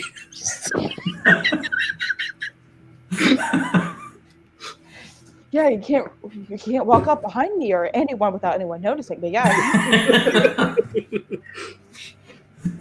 A leather vest is something I'll definitely do if you're Cassie Brown's friend. You're my friend too. You know what, Turtle Boy? I've made a new friend today. Anyways, what could I make you? Please be specific. Just like a leather. I guess it could be a jacket, but I want pockets. A jacket with pockets. You've created a fringe. Fringe? Yes. Okay, so a jacket with pockets. Again, inside. How does that hat fit? Again, it does not seem to fit you. We could bring it in a little bit. Can you make one that like this that fits me better? Well, we definitely could figure something out. All right, let's do that. Okay, so you're wanting a hat similar to your 10-gallon hat that fits you better, alongside. That's your size, as well as a leather jacket. Yeah. Is that correct? With some frizzles on the sleeve or something. That's with some frizzles. You mean like some tassels and fringe coming down? Oh yeah. Oh, I could do that for you right, Josh. Now, on your order, Cassie Brown, I have to admit, I am a business, and business is slow. I gave you the first thing free of charge. Of course, you were going through a hard time, but to give you something free, I don't know if I could do it. Well, I don't want to. Please don't hate me. I don't want to get you unpaid, but I mean, I also have this thing from Sheriff Law himself. Let me go ahead and take this. But I would totally be fine with just a discount instead of just free, because you deserve good.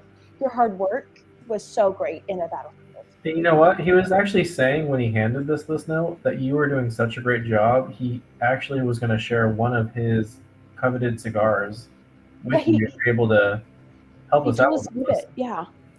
Go ahead and give me a persuasion check. I'm not sure. Okay, who wants to do this persuasion check? I feel both of you have given good reason to give. Helping Cassie. Okay, so give me the help action. So you're going to do a D4 on this. Additional D4. Advantage showing them the cigar. Go ahead and just stay with the D4. Ooh, 4. Oh, is that what she rolled, a 4? No, I rolled a 4 on the D4. Oh, so you got a 5 plus a 4 is a 9? Yeah. Okay. He folds the letter. Wait. No. Because I also add 4 on top of it. 13. So, yeah. Why are you adding an additional 4? Well, because I rolled a 5 and my modifier is +4. Oh, okay. Yeah, your modifier. Sorry. I was like, I'm so confused. So your modifier, so the base roll plus your modifier plus the D4. Yes. Yeah, 13. Okay. On 13, he folds. You know what? Let me roll here. That's 2 nat 1s. On that, rolling with advantage, he folds his letter, slips it up, and he gives it back to you, and he goes, "That's Sheriff Law." And he starts to go back to his grizzled voice and knows that I have quit smoking for 17 years, but if anything, I am a true outlaw. He said, What is it that I can make for you? I just really need some armor. I mean, if it was in the shape of a jean jacket with some patches of Brad Knightley, that would be really cool. But anything that really like boosts up so people can't hit me well. Interesting. I'm gonna go ahead and give me a second to take a look here.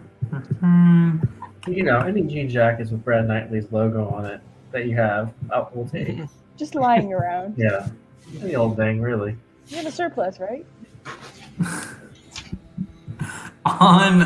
So just to be fair, you're not asking for a new piece of armor. You're asking for clothing that adds some sort of armor plus to you, right? I'm just asking for anything that'll give me plus AC. Okay, plus AC. So gonna be okay. So tell you what, let me do something here real quick. While you're looking, DM, also, I'm gonna look in the store, like just not asking for anything, but just looking to see if there's anything that looks like it would fit Delilah. Oh, There definitely seems to be some things in the store. There seems to be like little goggles and hair bands. There seems to be some things going on Okay, that. got it. So We have goggles for our dog when we go out on the boat. I love it. she's like a pet. Oh, all right. So he goes, well, I think I can help you out. First off, let me go and do this real quick, and I'm going to go ahead and add it to your thing here. Make it easy for myself. What the? You know, computers stink. Can I just go ahead and say that? I don't Dang like AI. computers. Dang AI. Because I'm trying to drop your stuff right in. But you know what? I'll drop it in a little bit later. But he gives you a jean jacket right on top. This jean jacket he's like, give me a second. I'm going to make all of your stuff. He's actually going to start with Igri's stuff. He gives Igri a leather jacket. It is one of the arms of the jacket is completely full, and it seems to have additional pockets on the sleeve, as well as one pocket to the left and one pocket to the right, you know, like a jacket.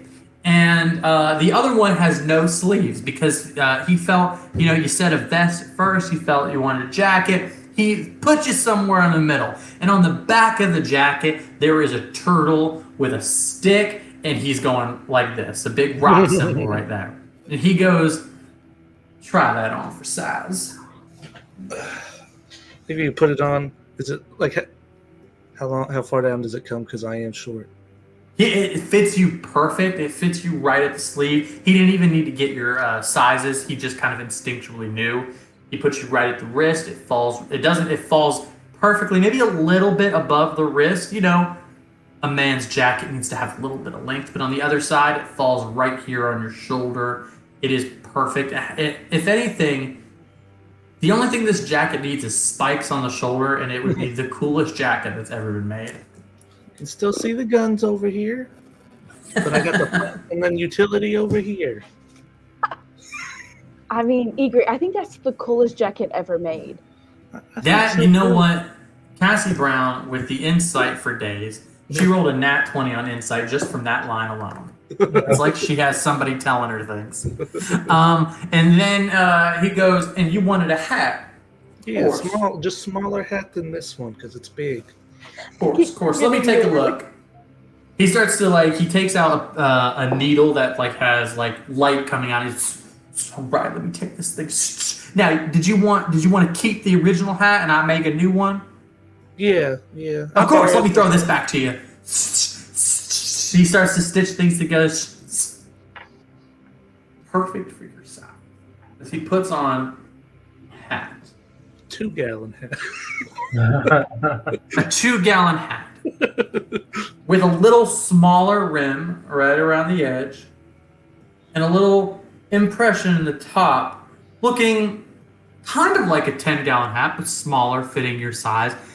The best way of describing maybe like a fedora. You have a fedora.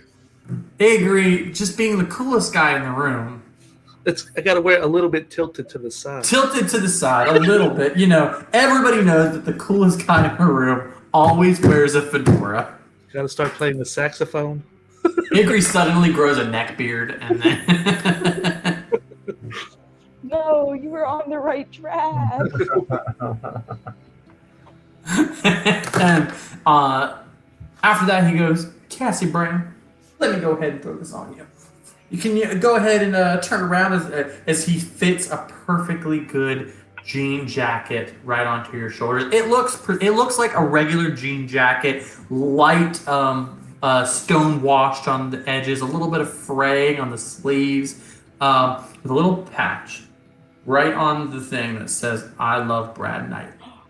Hell yeah. What can I do for you, Cassie Brown? I don't want to say this too loud so Igor Okay. can see, but this is the best jacket ever made, not his. Sorry, I just needed to tell you that.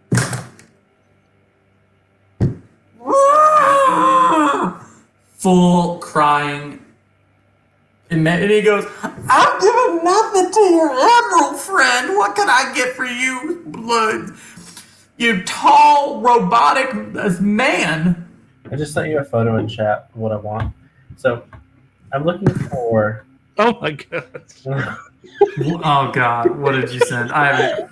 Like a Wizard of Oz. I'm going to describe what you sent, for our audience. What need to describe? There is. For Delilah, I'd like the preference. Oh, this is for Delilah. Okay. We're just. I fully was about to just say, oh, size 19 hooker boots with shiny red. Gotcha. Glitter red cowboy boots. Glitter red cowboy boots. At least All like right. a 1-2 inch heel on them.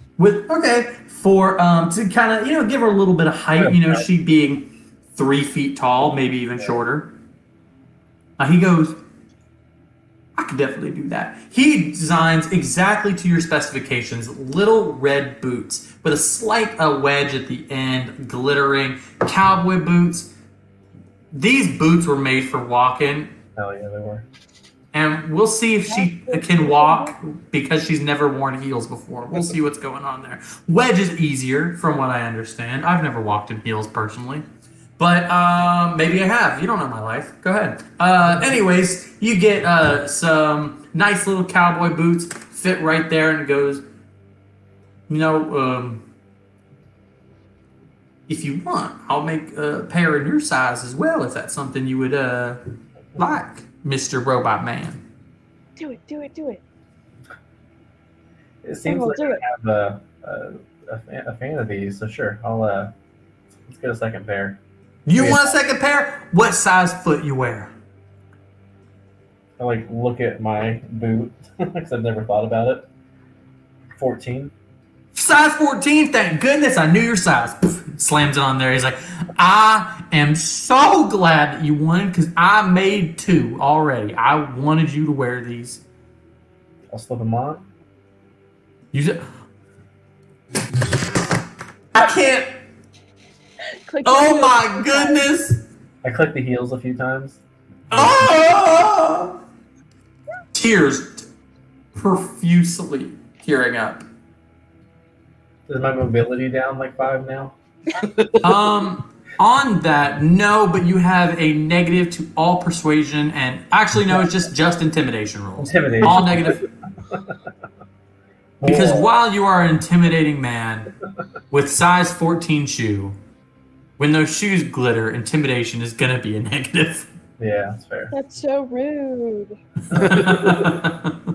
Shoes shouldn't determine it. On that note, he goes, I'm so emotional right now. You need to leave. I need a moment to digress. I am, just waving himself, he's like, please leave. Please, Cassie Brown, I'll miss you so much. Iggy's over there in the mirror, just fixing his hat, looking at his stuff. All right. Just smile. I'll see you later. On that note, you guys are out of this store.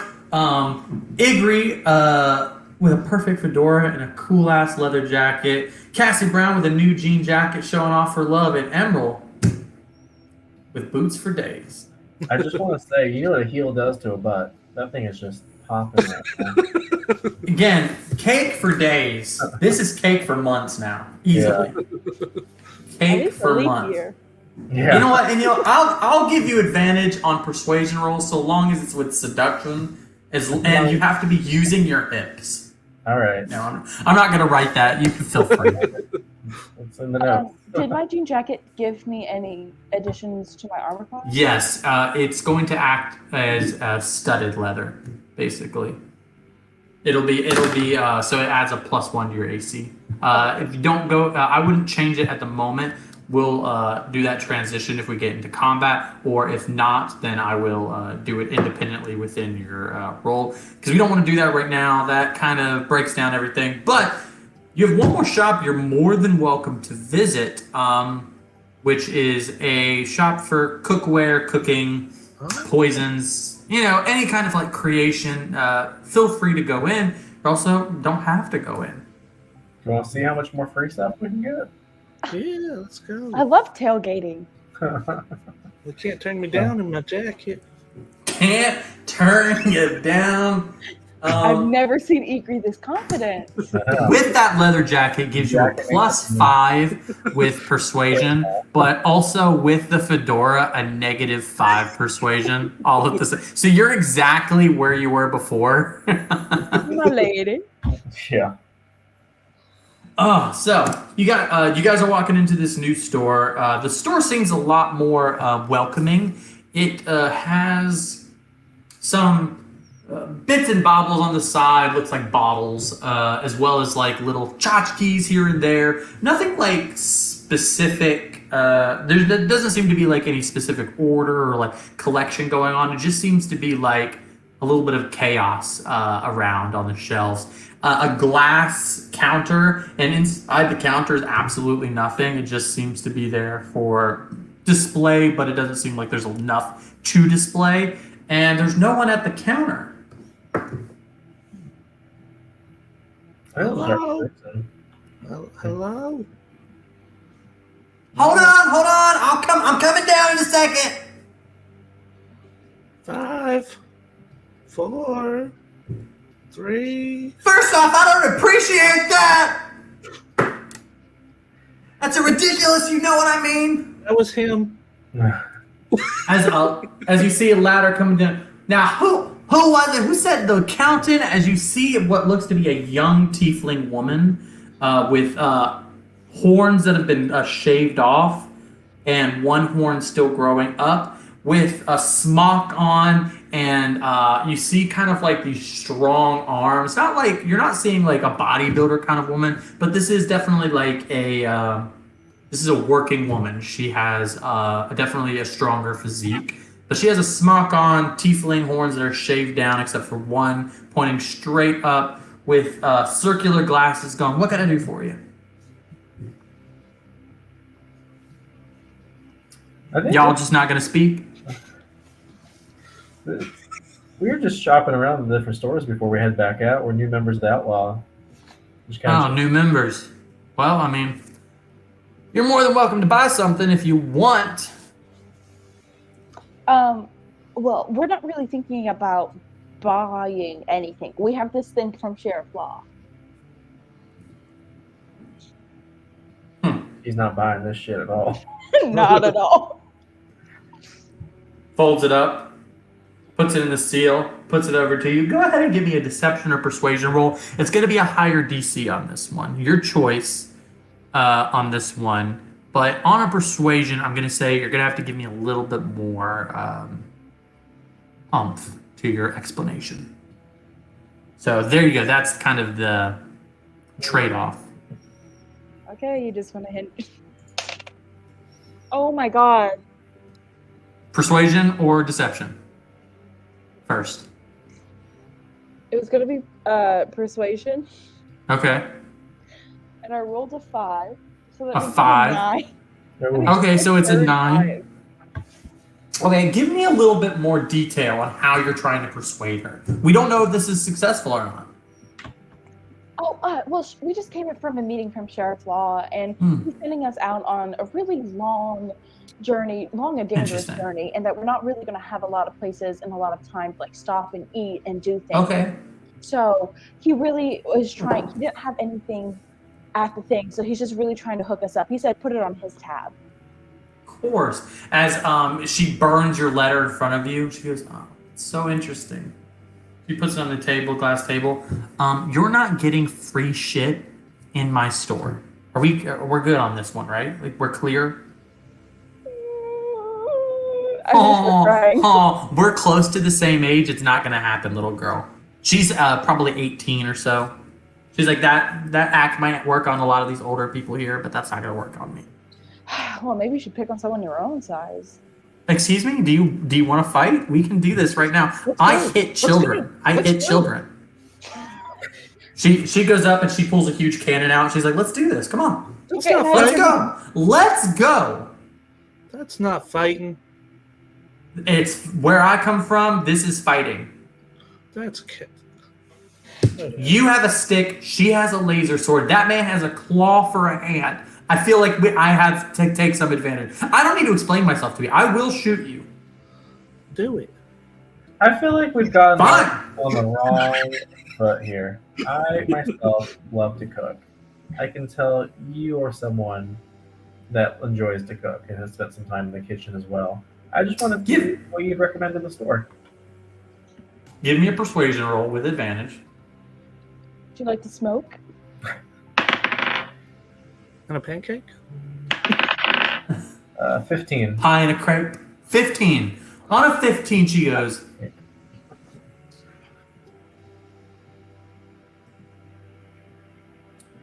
"So I shouldn't shoot your friend." Usually not. You see this jacket? It's bulletproof. I will test that. I'm going to be very clear. I'm not opposed to test that. I will shoot you right here. Avery, I we don't should want- test it later. I don't like either of you, Turtle Boy or Little Girl. You are okay at this point. Tell you what, I'm going to put this gun up. You guys get to restart. Ruin your store. Puts it down. She goes, "Man with the large claw, what can I do for you again?" Did she say ma'am? I don't know. Man with an N. I will kick all of you out. I'm being very clear. I'm giving you another chance. I thought maybe with the boots and the cake, maybe she was just confused. Yeah. Again, I love the boots. I appreciate a little bit of femininity with everything else that you have going on.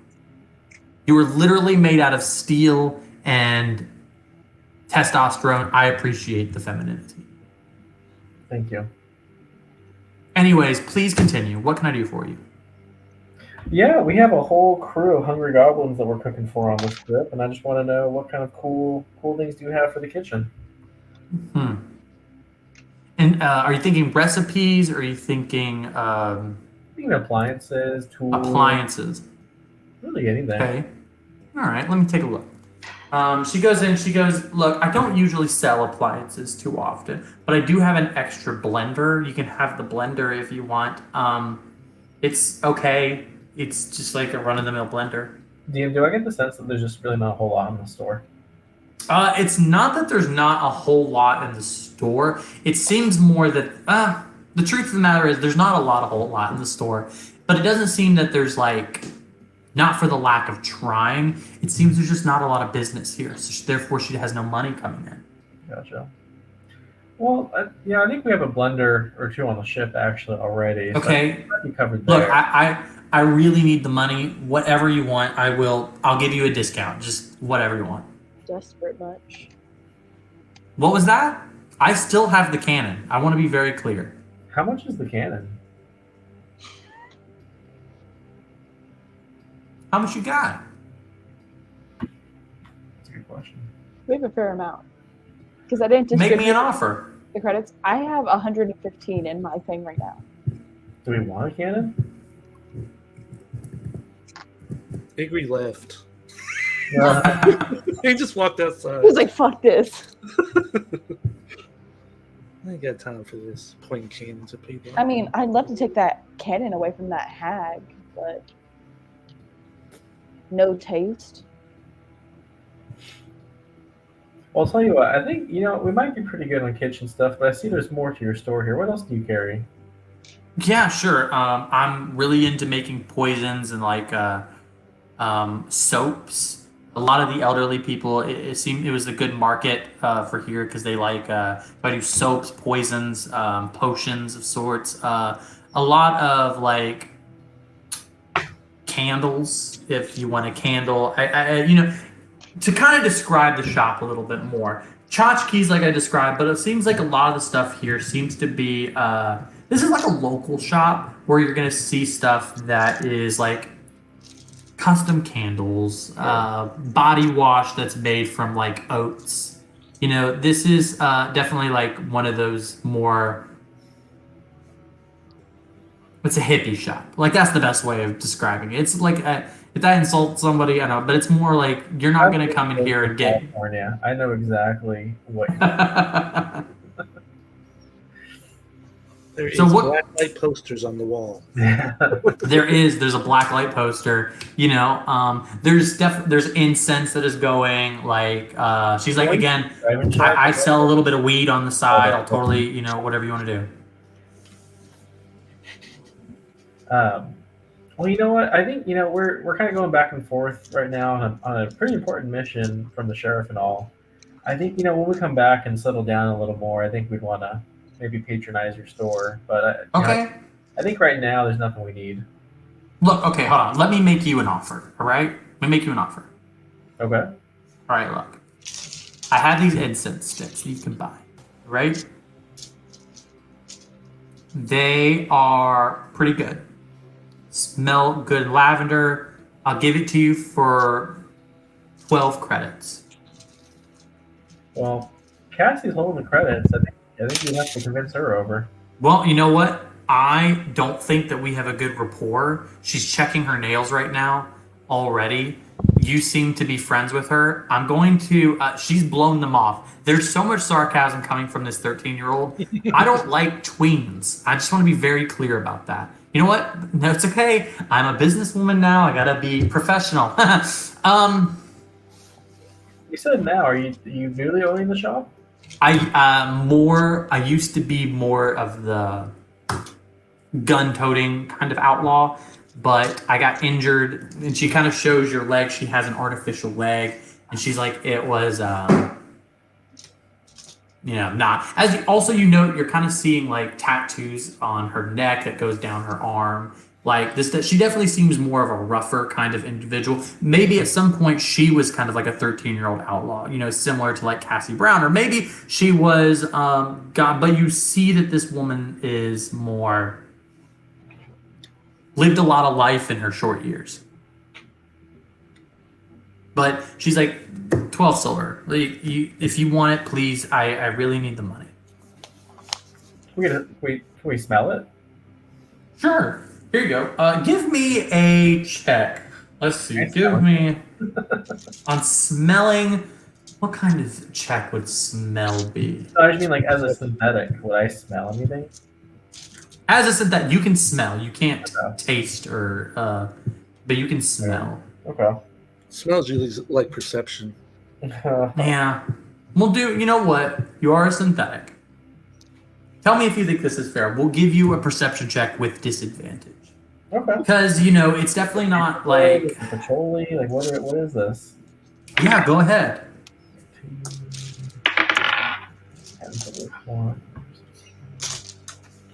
10.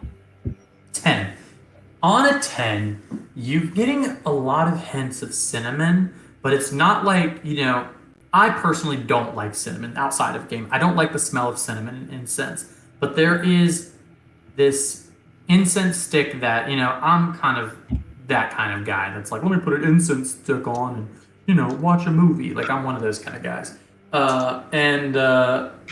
But there is this kind of thing where there is a slight cinnamon smell that's coming off. That's a little bit strong, but then you're getting another aroma that's sweet, kind of like chocolate. So it's like a cinnamon chocolatey smell. I will also say to you, it is a very, you know what, I'm not going to get, if you think that smells good, that's up to you. If you think it smells like garbage, that's up to you. I arbitrarily picked a smell that reminds me of my, of the doctor, and that wasn't the same one, so I'm not going to buy it. Anyway, we have a kind of limited credits to our name right now, and we might need to go get some stuff to kind of boost up our armor or whatnot right now. I love it. I think you're doing a great job, and I would be happy to buy some when we get back. She takes it and she goes, "Giving you a discount, but all right, okay, fine." I know Have a we good didn't day. get off on the right foot, but I have one of Sheriff Law's cigars if you want one of those. Just for your time. Just because. I'd appreciate it. I'd appreciate it. Give me an insight check. Okay. Oh my god. You know, actually, No. do every roll. It's actually perception. So whatever you get for your modifier would be from your perception. No, it doesn't matter because I rolled a natural 1. On a natural 1, you note that she seems to really hate cigarettes, of any form. So a cigar is going to not be the best gift for her. She seems to hate them. Oh, well. Because you could tell like there's a bit of a disdained look on her face. I mean, you could just tell me with your words that you don't want them. No, I want it. I'll take it. I mean, Again, I a think if somebody look who's of not gonna disgust. enjoy it. There's so much angst here. I didn't say I would enjoy it. I would enjoy it. Please give it to me. You don't have to Again, lie to me. disgust. I know I'm really cool. I feel I'm like a not hero. lying. I want the cigar. Why are you being difficult? You offered it to me. Can I have it or no? Your face is giving. It's. You did give it. Can I have the cigar? You're like, I don't even want the cigar anymore. I don't even want it. Fine. It didn't seem like you wanted it in the first place. No, actually, can I have the cigar? Okay. Okay, thank you. Just leave it there. I'll get it. Okay. Well, you don't have to lie to us. You can I'm just not- say I'm you not wanted lying. it. I did say you don't that. get I said I to hate wanted it.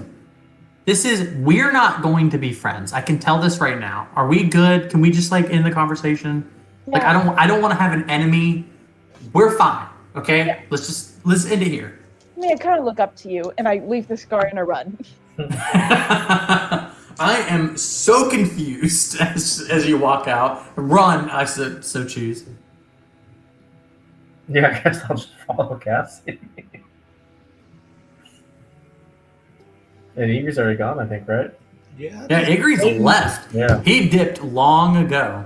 So, on that note, you guys have bought a lot of stuff. You got some gear. You got some, some things here and there. It seems like Cassie Brown's initiative, as you guys are, her initiative has seemed to pay off to some degree. As you go, you see the ship kind of like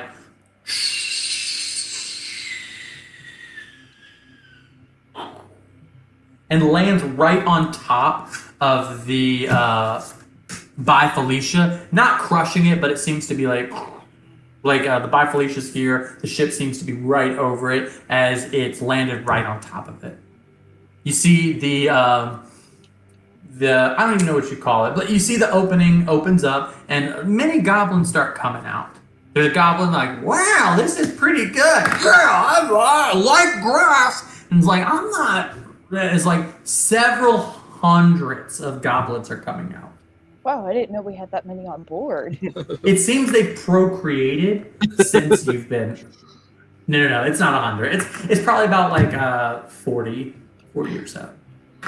My mom would relate them to bunnies, but I'm not really sure what that means. But No, it seems like the it's situation. It's closer to like 40 goblins are coming out. As you see, the chieftain is at the tail end of them. Not the older chieftain, in fact, you know what? Tell you what, to help you guys out and to help me, we're going to say that chieftain is the name of the younger man, the son. High chieftain is the name of the older man, the former chieftain. Because, he's the high chieftain, therefore he's, But there you go. But the chieftain is there. He's at the tail end of the group as they kind of go in and they kind of fall in and they look at all the destroyed buildings. They're like, oh, well, go ahead. And he goes, hello. I hope this isn't too forward. I persuaded your blue lady to let us land here. As you get a little call, beep, beep, beep, beep, beep, beep, beep, and you get like a little text message that goes out and goes, the Goblin Man threatened to destroy all the wires. The one with the headdress. Shoot him if you see him, please. And He goes, "What's that say?" And I will also say he is speaking in common. Oh, okay. I think he was speaking in common whenever we first met him because his dad taught him some. Yes, that's true. I forgot. Yep, he does speak in common. I whip out my pistol. Whoa, whoa, Cassie Brown. We don't. What's going on here? Is he like adjust his headdress that like tilted to the side? Why did I just get a call from my best friend Eva saying that I should shoot you? First off, best friend. That is news to me. I didn't know you guys were that close. Oh gosh. Here's the thing.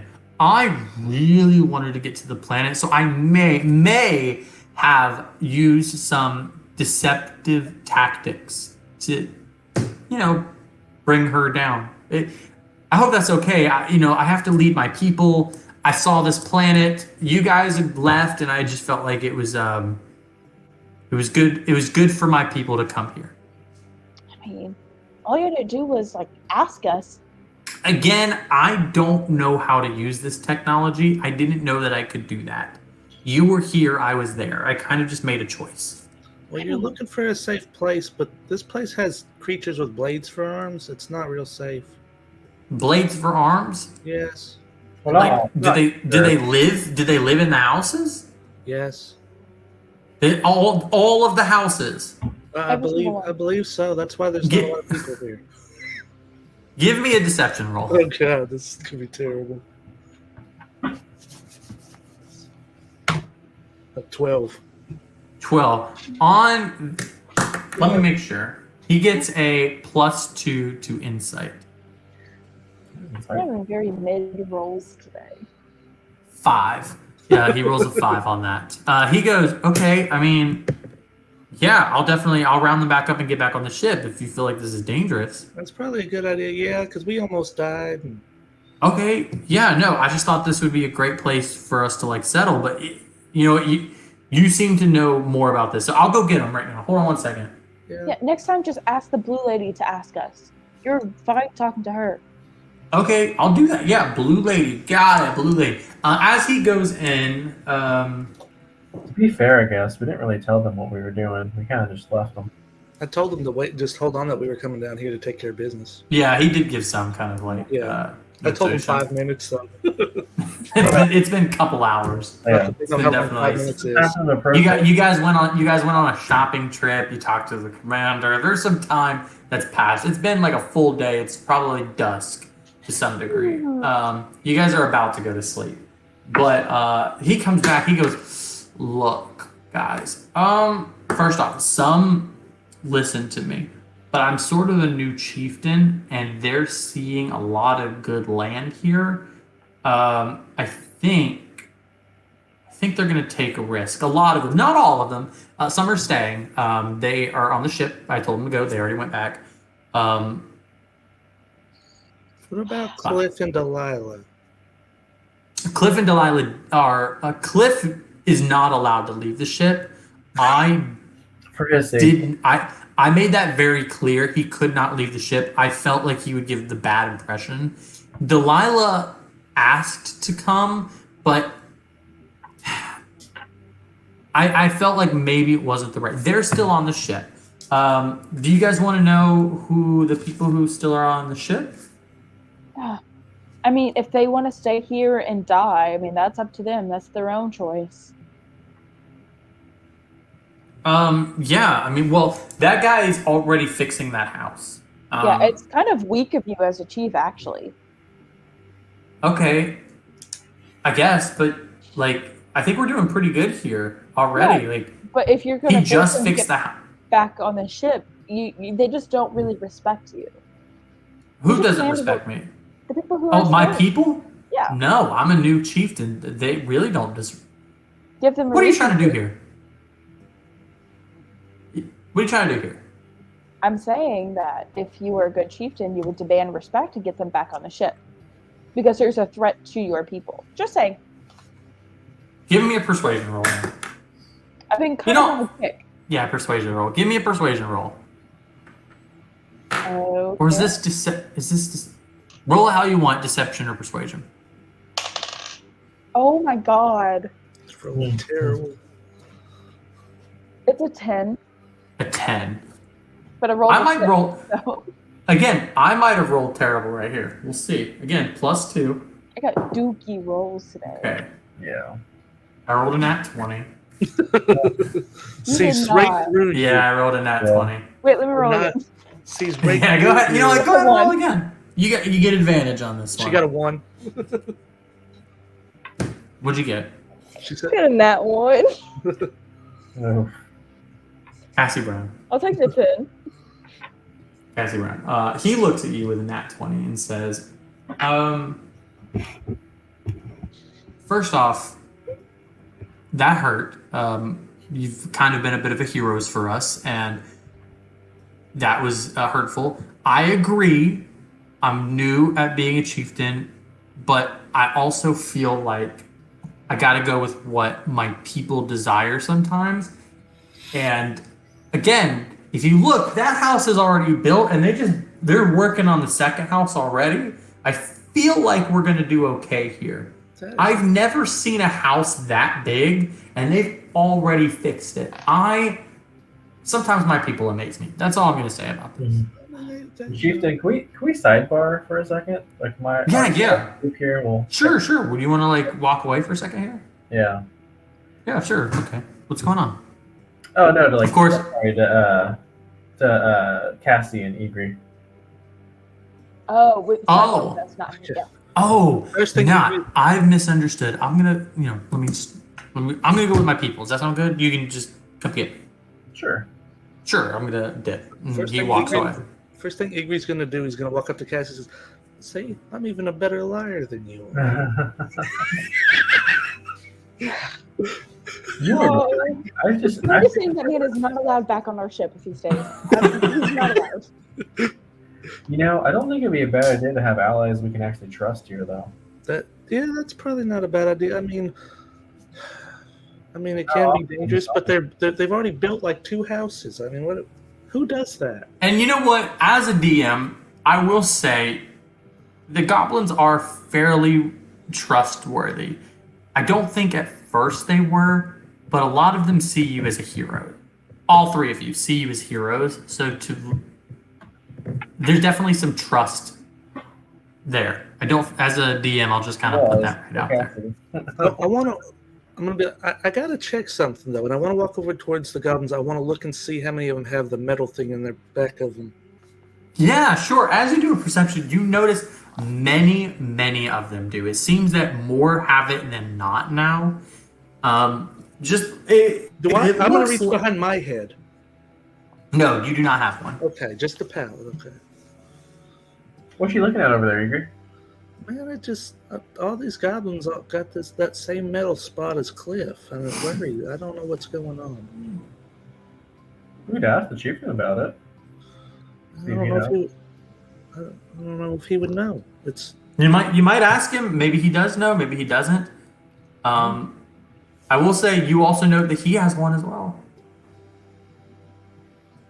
Yeah, he's been fairly forthcoming with us, I feel like. All right, let's do that. I'm not talking to him anymore. As you, I assume, which one of you is kind of walking up? I figure me and Emma both would be walking too. Yeah. Okay, so both of you, Cassie, are you kind of like in the back crossing your arms? Pouting a little bit. A little bit of a fit being thrown. Maybe in the All right. back, she isn't alive. Kicking rocks. So. As you see a full blown tween fit, just ridiculous tween anger. Okay. Igri and Emerald, he turns around and goes, "Oh, are you guys done with your sidebar?" Yeah, I think you know what in their further consideration, I think if this area works for you and your people, I think it's somewhere we've been twice now, and Yeah, again, I really apologize that they didn't listen to me. Like, I know I'm supposed to be the chieftain, but again, like I'm new and I know it's hard. But again, like a few stayed on your ship. yeah, no, heavy as the hat, we get it. Yeah. But I think something, speaking of hats, kind of underneath, you have something under it. Hmm? Kind of a little. Oh, Is that? yeah. That's always been Yeah, there. I hope that's okay. We took some stuff off your ship. Is that all right? Like, What do you take? oh well, we have like a doctor who does a lot of stuff, and I guess like she was discussing with Eva like about her shortcomings, and Eva gave her some schematics and helped her like outfit us with some technology so we could better fit in with everybody else. You didn't think to mention that to us? Was that's not okay? We weren't. Did we fuck up? We fucked up, didn't we? I would say a little. That's stuff on our ship, and by extension, our. Well, property. hold on. I will say that we didn't necessarily steal these things.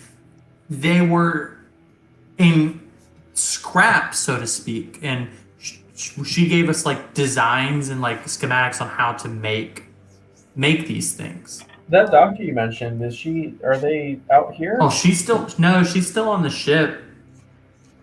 Okay. Well, technically, you guys are now a part of the ship, so you can't stay here. You have to come with the ship. It's law. Is that like a law? Do we have to? It's like a law of technology sort of thing. I don't Okay, even know- yeah. No. I'll go tell the guy. I'm so sorry. I didn't know. So wait, Yeah, we're never allowed to leave the ship ever again?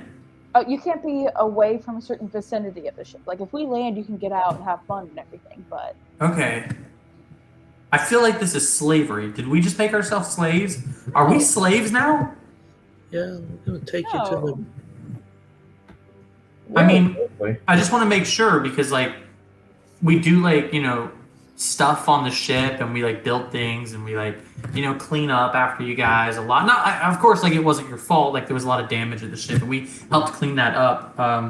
And now we're never allowed to leave. I wouldn't say never. Okay, I'll get everybody.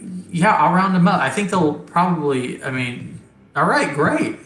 He stole from us, so What's this doctor's name, by the way? Oh, a Kipper, Dr. Kipper. Okay. Dr. Kipper, Kipper. Well, while you're rounding up your people to get back on the ship, maybe we might go seek out this doctor. I mean, yeah, she's not hard to find. She's probably like in your med wing on your ship.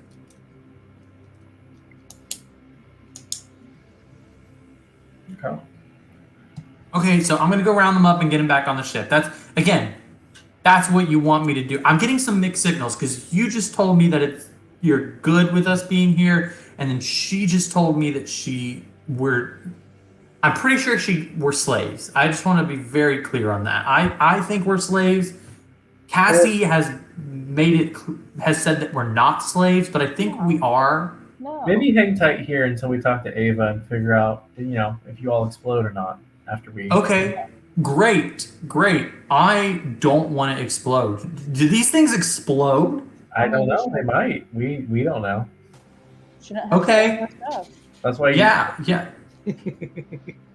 Still, I want to be very. I'm about to cry. Like I'm tearing up. Did we steal from you? I thought that was just kind of like as you're starting to see like this is goblin culture. They just take things.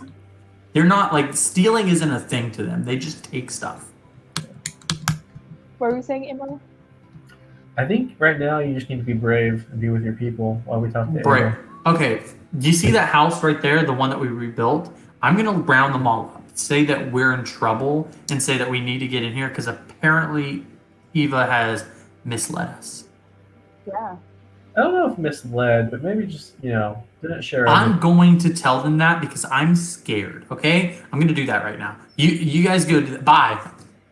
He leaves. He goes. You guys like, hey, I think we're screwed, guys. We might be slaves. Hold on. Let's go in this house for a second. You hear him off in the distance. Well, I think we need to go talk to that doctor and Ava and see what's been going on. Yeah, for sure. On that note, I'm going to say that this will probably be the final interaction for the night. So let's go ahead and make our way in there. On the third floor on the lower deck, you're going to see the doctor's wing. You see a little goblin with kind of grayish hair and round glasses. She is what looks to be kind of just making notes in a notebook. She goes, "Hello. Is there something I could do for you? What is hello?" Yes, are you Dr. Kipper that we've been hearing so much about? Yes, Dr. Kipper. Very nice to meet you. Yes, yes, it is good to meet you. To give a little bit more detail, she has grayish hair. She's wearing a doctor's jacket that seems to have like cut off at the sleeves, and then the tail. It's much too large for her. It looks like it's for a human, and it's just kind of like trailing behind her. And she's cut the sleeve. She's like, yes, I'm so sorry. What could I do for you? Yes, we were just talking to your new chieftain, Mm-hmm. and he was saying that you've been kind of helping augment some of the goblins to be a little more efficient. Yes. Yes, you see, that put us back here. That's I was talking to the blue lady, and she made it very. Oh, is it strange? Would you prefer to talk in Goblin or Common? Actually, she's talking in Common right now. I would prefer to stick to common.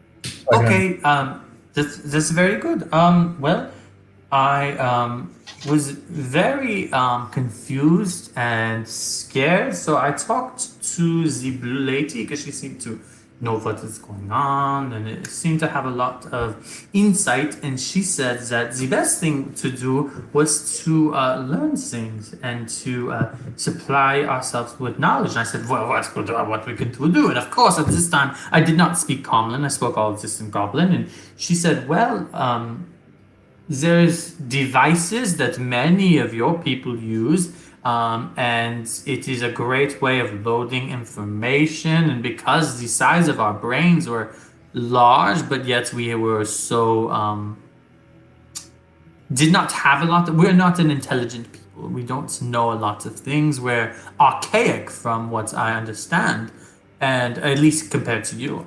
And she said that this was an older version of this thing on your hand with the little light, and we put them in our heads, and now this is what we have. And it allowed us to do many things. Everybody of the Goblins speaks Common now. That's good. I think that is a good thing. And we were able to learn many skills. The only person it didn't work for, and I put one on him, is Cliff was not able to learn much. It is very strange. Everybody learned skills. Some people were. I became a full doctor. I know all these things. We put political classes that we took off your computer. We gave that to our chieftain, as well as we gave that to our high chieftain to be like a little bit of an aid or a guide for him. We have builders. We have so many good things. Cliff, it did not work for. I don't know why. As you hear Cliff going, I'm very simple. It's not very good for me. I've poisoned myself 3 times this week. How many of the whole goblin group would you say has kind of undergone this surgery? Oh goodness. There's how many? There's 40 of us? 40? No, 50. 50. So there's 50 of us. 1, 2, 50. Oh, so everybody. And yes, I work very quick. I see that. Yes, we were in hyperspace for so long, and again, you were in hyperspace for maybe a day. Yeah. And Right, well, she's like, that is okay, right? Cassie Brown, I'm looking at you. I see your face. Yeah, maybe you should ask us before you start doing stuff on our ship and stealing things from us. But like, fine, it's okay, I guess. You invited 50 goblins on and you think that we were not going to take things from you? This is goblins. This is this is our culture. I just really think you would show like a minimum of like hospitality and like gratefulness that we gave you a place and saved you. So we are an indigenous people in a land that is confusing to us. We did not know the rules or the laws. We wanted this, so we took it. You know what? I'm not going to apologize. I don't care. We did what we had to do. You can punish me. I will die for my people. Is this what's needed? I would martyr myself right here. She brings out a knife and she's like, is this what is necessary? I'm considering. Okay, very well. And she goes, I'm going to do it. You better stop me. Don't do it yet. Okay, thank goodness. I wasn't going to do it. So dramatic. Jeez. Well, yeah, you've been very helpful. I think we're gonna talk to Ava and maybe go somewhere else for now. But Of course, I'm going to go back to my work. You have a lovely day. Yes. On that note, go ahead and give me one last perception check. This is going to be for Emerald being the closest to Kipper. Is it you don't want me rolling?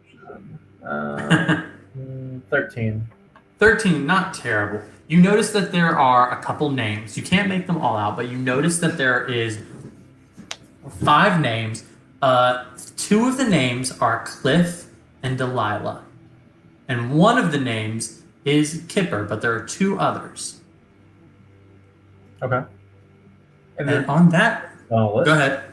It seems to be a list, and there seems to be more information on it. But on a 13, you're not able to see you as you're walking away. Gotcha.